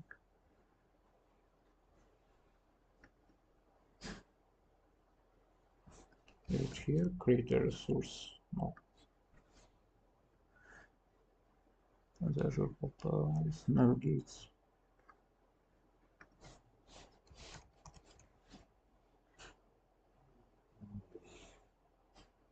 Create a resource. Just type function app inside. Here, yeah. Function, yeah.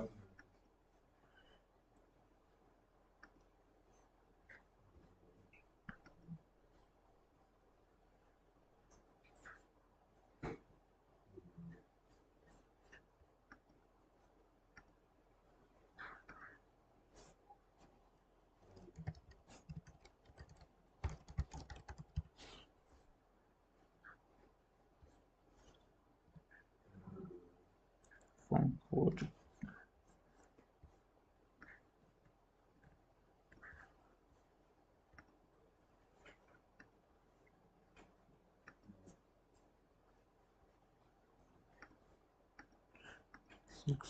East USA select Linux. Oh my god. Scroll.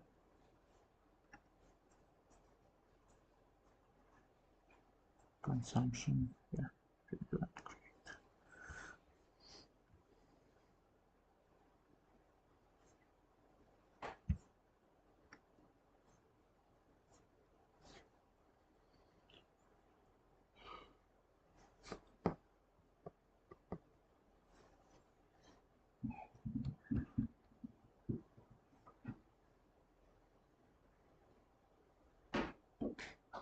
So exercise 2 is the second part or the first? Still first part? No, it's continuing basically on what you Okay. built so far.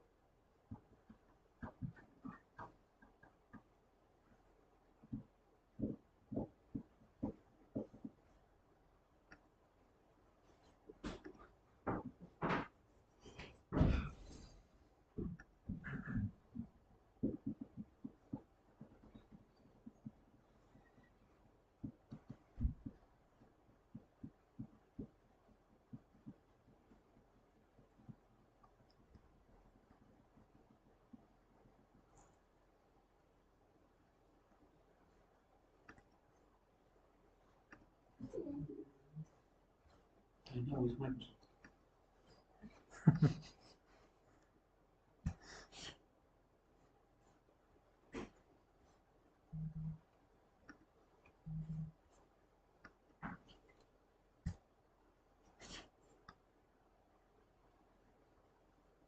So this is the same what you did in Visual Studio, right? The initializing the function. Yeah, basically what's gonna happen now is that this is gonna initialize the local project. Because you can run these functions locally as well to test in VS Code. You don't need to deploy Pleasure to be able to run it. You can run it locally. So it will be starter from.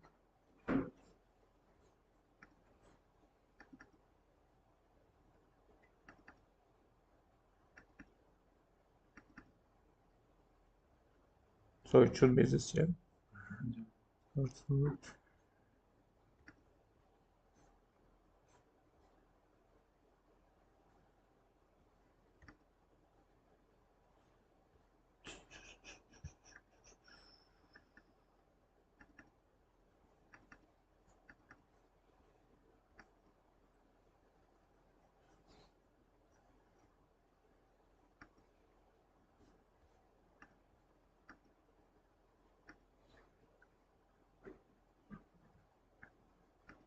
Local settings of JSON. This is like, these are application settings that are used when you're locally developing. So you can target non-production database, right? With just the local settings. And they're gonna have precedence locally, obviously. So It's not overriding anything that is in the other. So if you have something in the like. Yeah, you can have local settings for the development, and you can have settings for the deployment. But they're not read together. Like if you are No, locally, then you only no, create this file. Yes. Open Visual Code, open local settings, observe the Azure web. Okay, we observed it. Build and validate project and task part, select the window terminal and the following. Okay. Navigate. We were already there.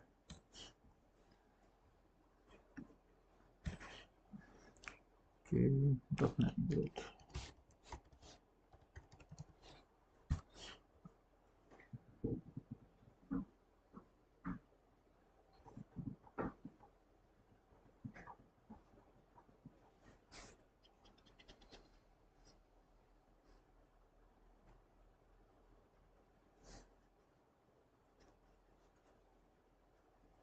This is building the function. Yep. Seems so. It creates the LL file, yeah? From C#. Yeah.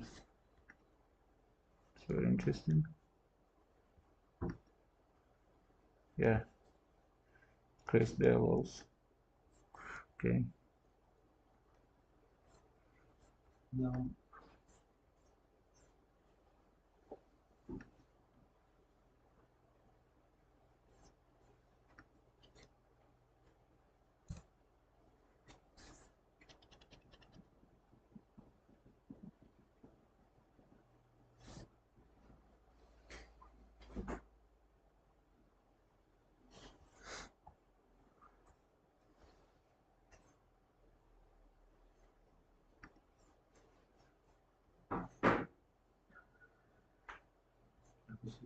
Yeah.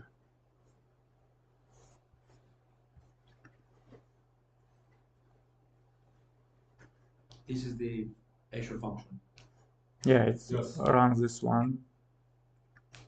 Okay, login information. This is good.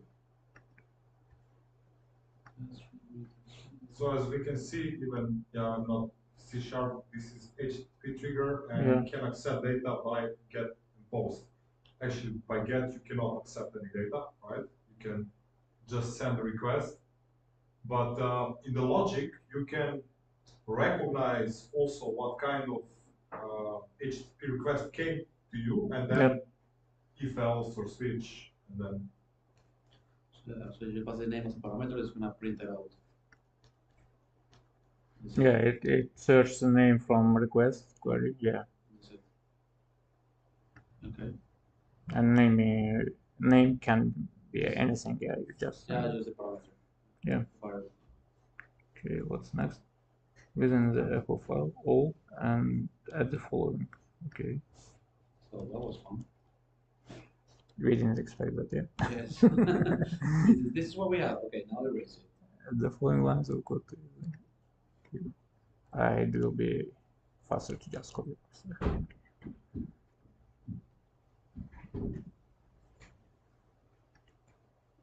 Oh no, no there.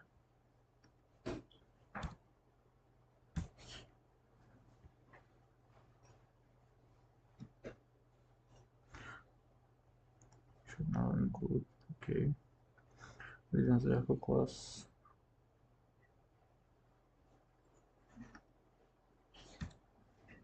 that's what we do, right?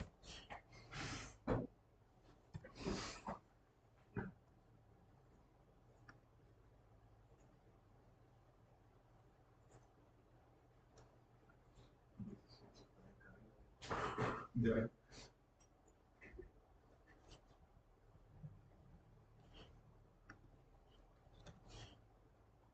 Wait, no, on top of that.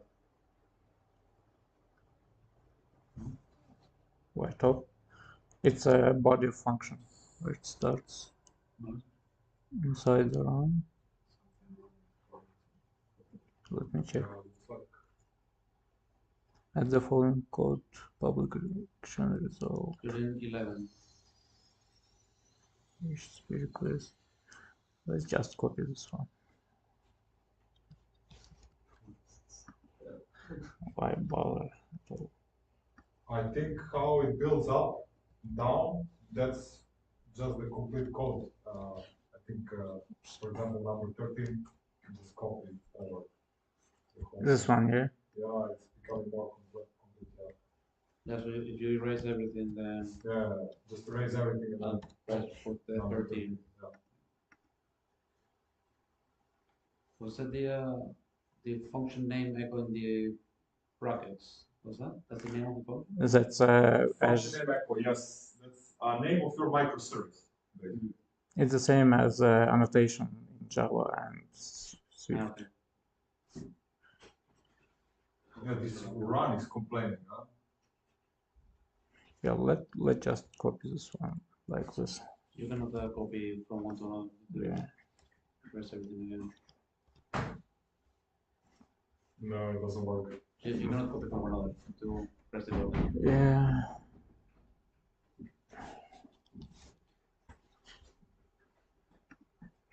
Then let's try what it will print, and I will. This one looks promising, let's see. This is ChatGPT, yeah? Yeah.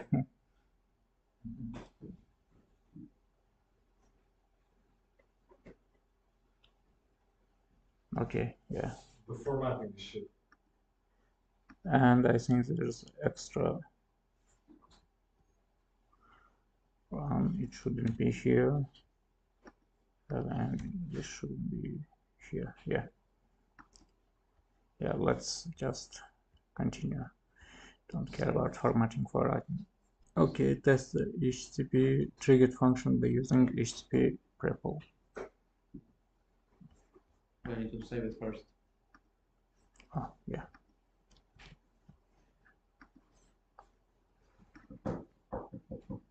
Yeah, it has the same font. Fuck.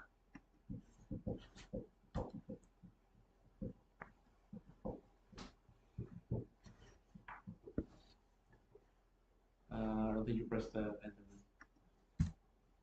Yes.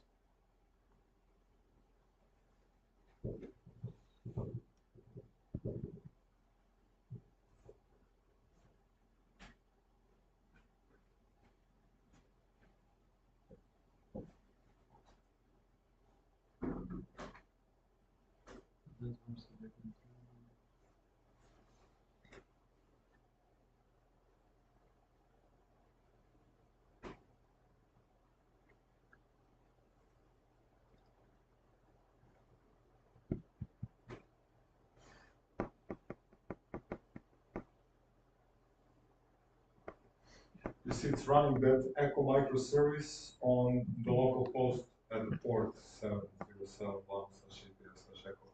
Yep. So open a new terminal.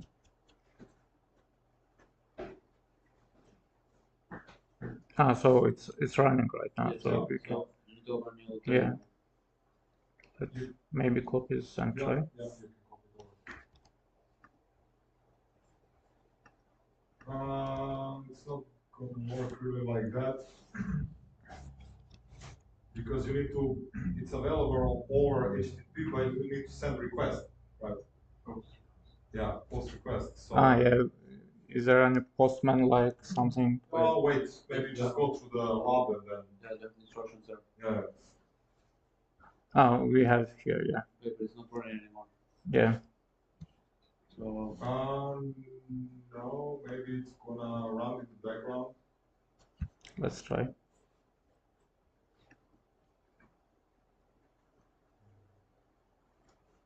Okay, did you run that already? That part? No. Yeah, I think it's just start build. Okay. yeah. Let's start it one more time. that one, you need to go to the folder first.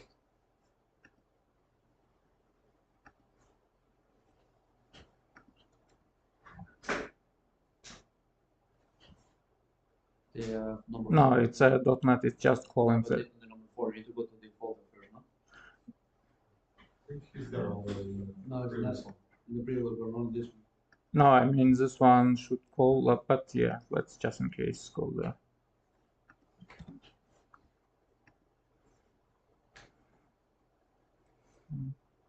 So installed. It's Spiral, yeah.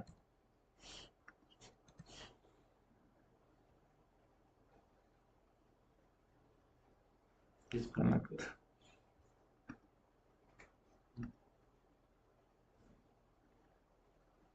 Now you're connected. Why it You're couldn't? connected to the function, I guess. Yeah, it did connect. So you're in localhost 7071 now. Yeah. So now you can do CD API to go to the function, I guess. No. You mean this? No, just follow the map on the left. Okay. Number 6. So this is a kind of Connected, virtual yeah. machine or something. No, basically you can access the file system of your function to examine the files and everything else. You can do post. Yeah.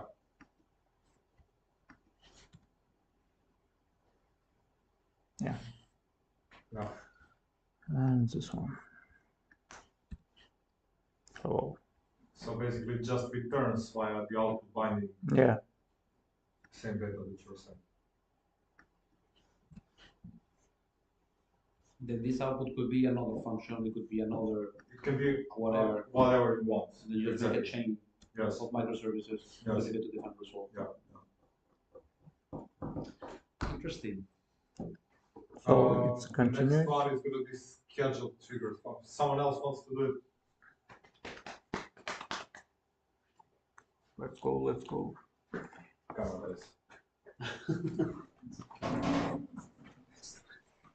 Hadi bakalım. Hadi bakalım. Okay, I will continue with the same terminals, or Yeah.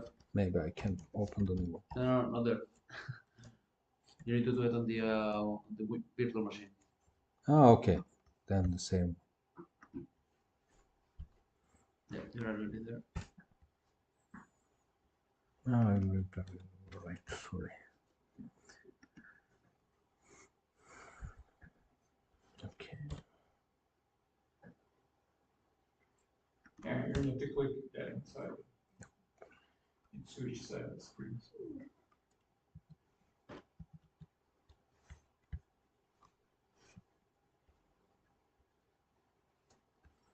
Okay. So let's go to Visual Studio. I'm closing this one. On the start screen, okay, Visual Studio. File, open folders. Yeah, starter. Yeah, on the same folder. Okay.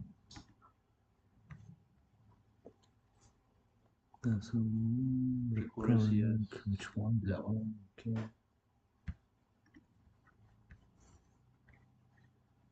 So this is running every 5 minutes.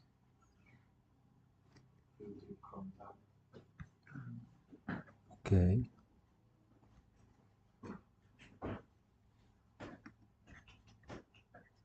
That one you probably want to stop. I can use a new one, right? Like this. Okay.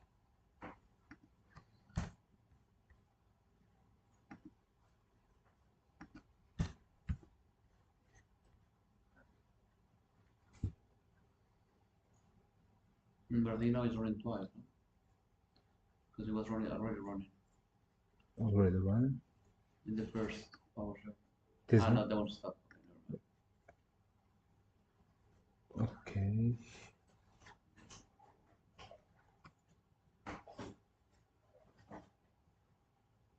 Yeah. Then blah, blah, blah, blah. I need to wait, right, until it's end. No, that's done. So now it wants to update the function. Okay, in the code editor. Okay. Update the run manager. To schedule every 30 This seconds. one make like okay. This I can change it. Wait, no, you're gonna copy paste. You need to. No, I need to do this. Wait, it's gonna do it wrong. So you need to just rewrite it in the line 11. 911. Okay. I can do it by So- myself, like 30. No, but that's gonna be 30 minutes. You need to put there. It's So the first one. different. It goes */30. Yeah, in the first one. Because the second minutes, hours, Okay. days. And the other one start at Yeah. space. Additional start. Okay.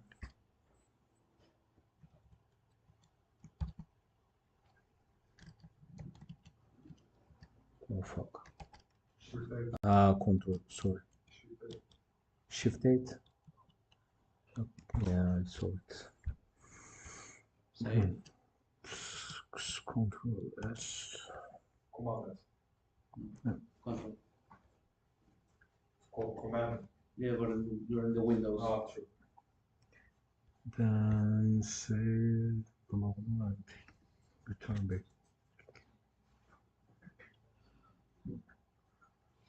Yeah, you probably need to restart it, no? So Control C. Yeah. Up. Oh, I already there. Oh. Fuck.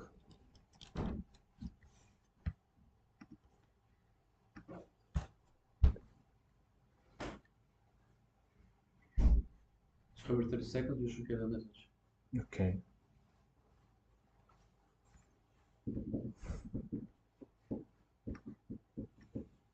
That will go with 5 seconds instead of 30. It's long.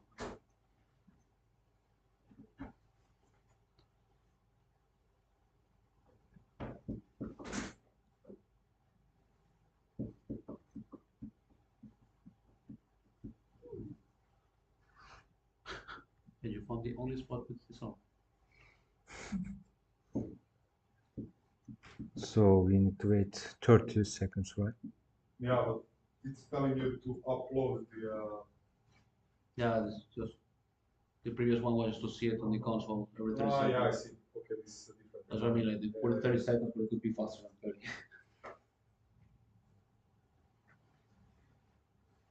Go. Why? Unable to start. Yeah, looks like there is a target machine that we break. Yeah, looks like something else is running at this port. Okay. Maybe the Oh, it was stopped as well. I stopped it. So at least we know 6 times he tried. So do I need to continue with another exercise or do we need to fix this one? You can do what you want, basically. So every 30 seconds, what's important is to understand the C# code inside, which was doing the thing, is that you can also define the trigger based on the time, and that can be the cron schedule, and you can do whatever then custom stuff that you want inside. Okay. Next one we would have so yeah, if you feel like doing the third exercise, if someone wants, that's about integrating the Azure function with the blob storage. Basically, you would have then binding that has connection string connected to the storage account. You can use that as in or out for triggering the function or outputting the data. So when you put a new file in the blob, then it will trigger this function that we're creating. Yes, or you can, if you trigger via HTTP your function, they have output binding to write HTTP data into a file into a blob. That's also possible. Like just logging information there. Yeah, that's also possible. Interesting. Okay, are we gonna do this exercise? Sure, how you want. Do you want to continue, guys? I think anyone else wants to. Yeah. Do you want to try this exercise? Just continue. Okay, I'm continuing then. I lost my place here. Okay. Okay. The first tab. Let's go home. Resource group. You need to go to the function that you were before, right? So the function Jack Daniel in the resources you see? Resources. The first option below the first one, yeah. This one, okay. Resources, then in here, resource group. No, okay. On the right side. Here, this one. No, no, this one. Yeah. Okay. Yeah, prepare, we'll find storage account, function store, Daniel, the third one. Third one. And then you have containers on the left. Yes. And the new container. Yep. Name Then and content. Yeah. So name like a test. No, content. No, content. And then create. Yeah, that's good. Okay. No, not. Yeah, private. Okay. Content. Return the containers. Let's select upload. So On the container, we'll select upload. To the content. This one. No, not this one. Where is the upload? Just tap on it, no? So content. Here. Do I need to click this one? Yeah. Okay. Then upload. Okay. And then search browse files. Okay, all files. Starter. All files. Where's this one? Those ones. Labs 02. Starter. Setting JSON. Open. Okay. So create actually the Windows terminal. Maybe new one.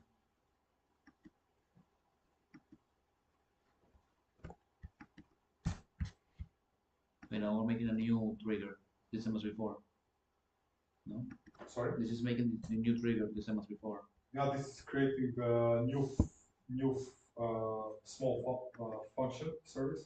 And microservice with name get setting info. So we had this HTTP trigger that is just outputting whatever you pass in the post. This No, is probably going to have different logic inside. Yeah. Okay, I'm closing this one. So maybe we go to that one. The same one, right? Yeah. Starter The get settings. settings. Below. This one. No. The get settings Get .cs. settings info. Where am I? Sorry. Get settings info. Okay, sorry. Okay, let's make it smaller. You can probably erase everything and then just. No, I think it's the same. It's already there. Yeah, I Just think says it's. observe the code. Yeah, okay.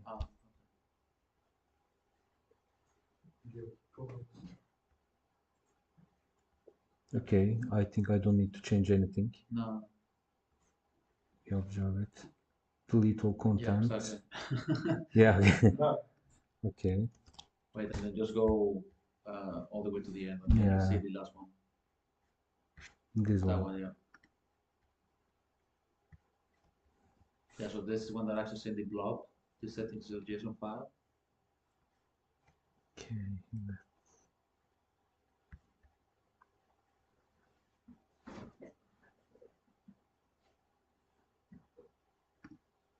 Do Something's wrong. Maybe. Let's erase that one. No, erase it. Only erase. Okay. Yeah. This then save it. Okay. So new terminal.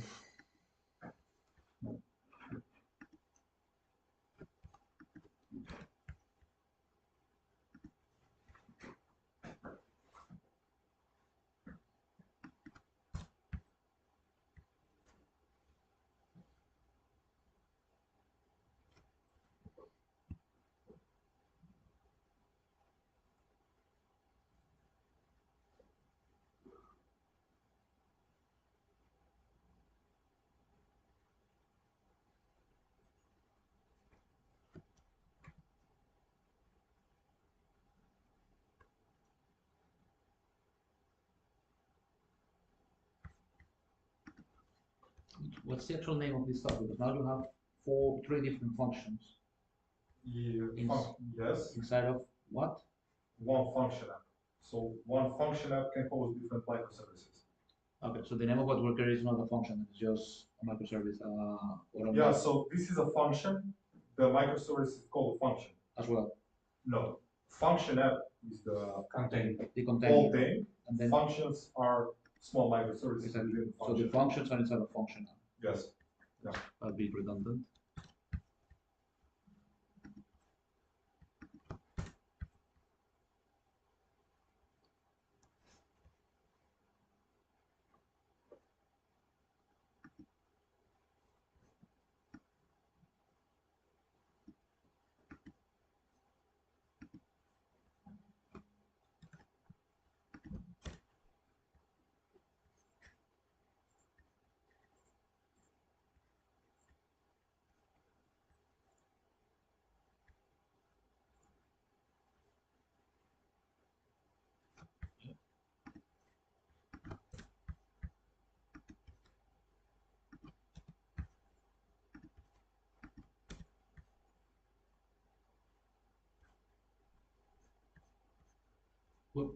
Oops.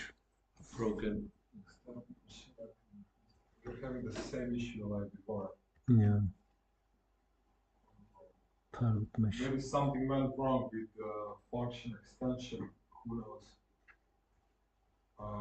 But yeah, in the essence, basically, this example is going to be able to fetch the content of the JSON that exists in the settings file that we stored in the blob.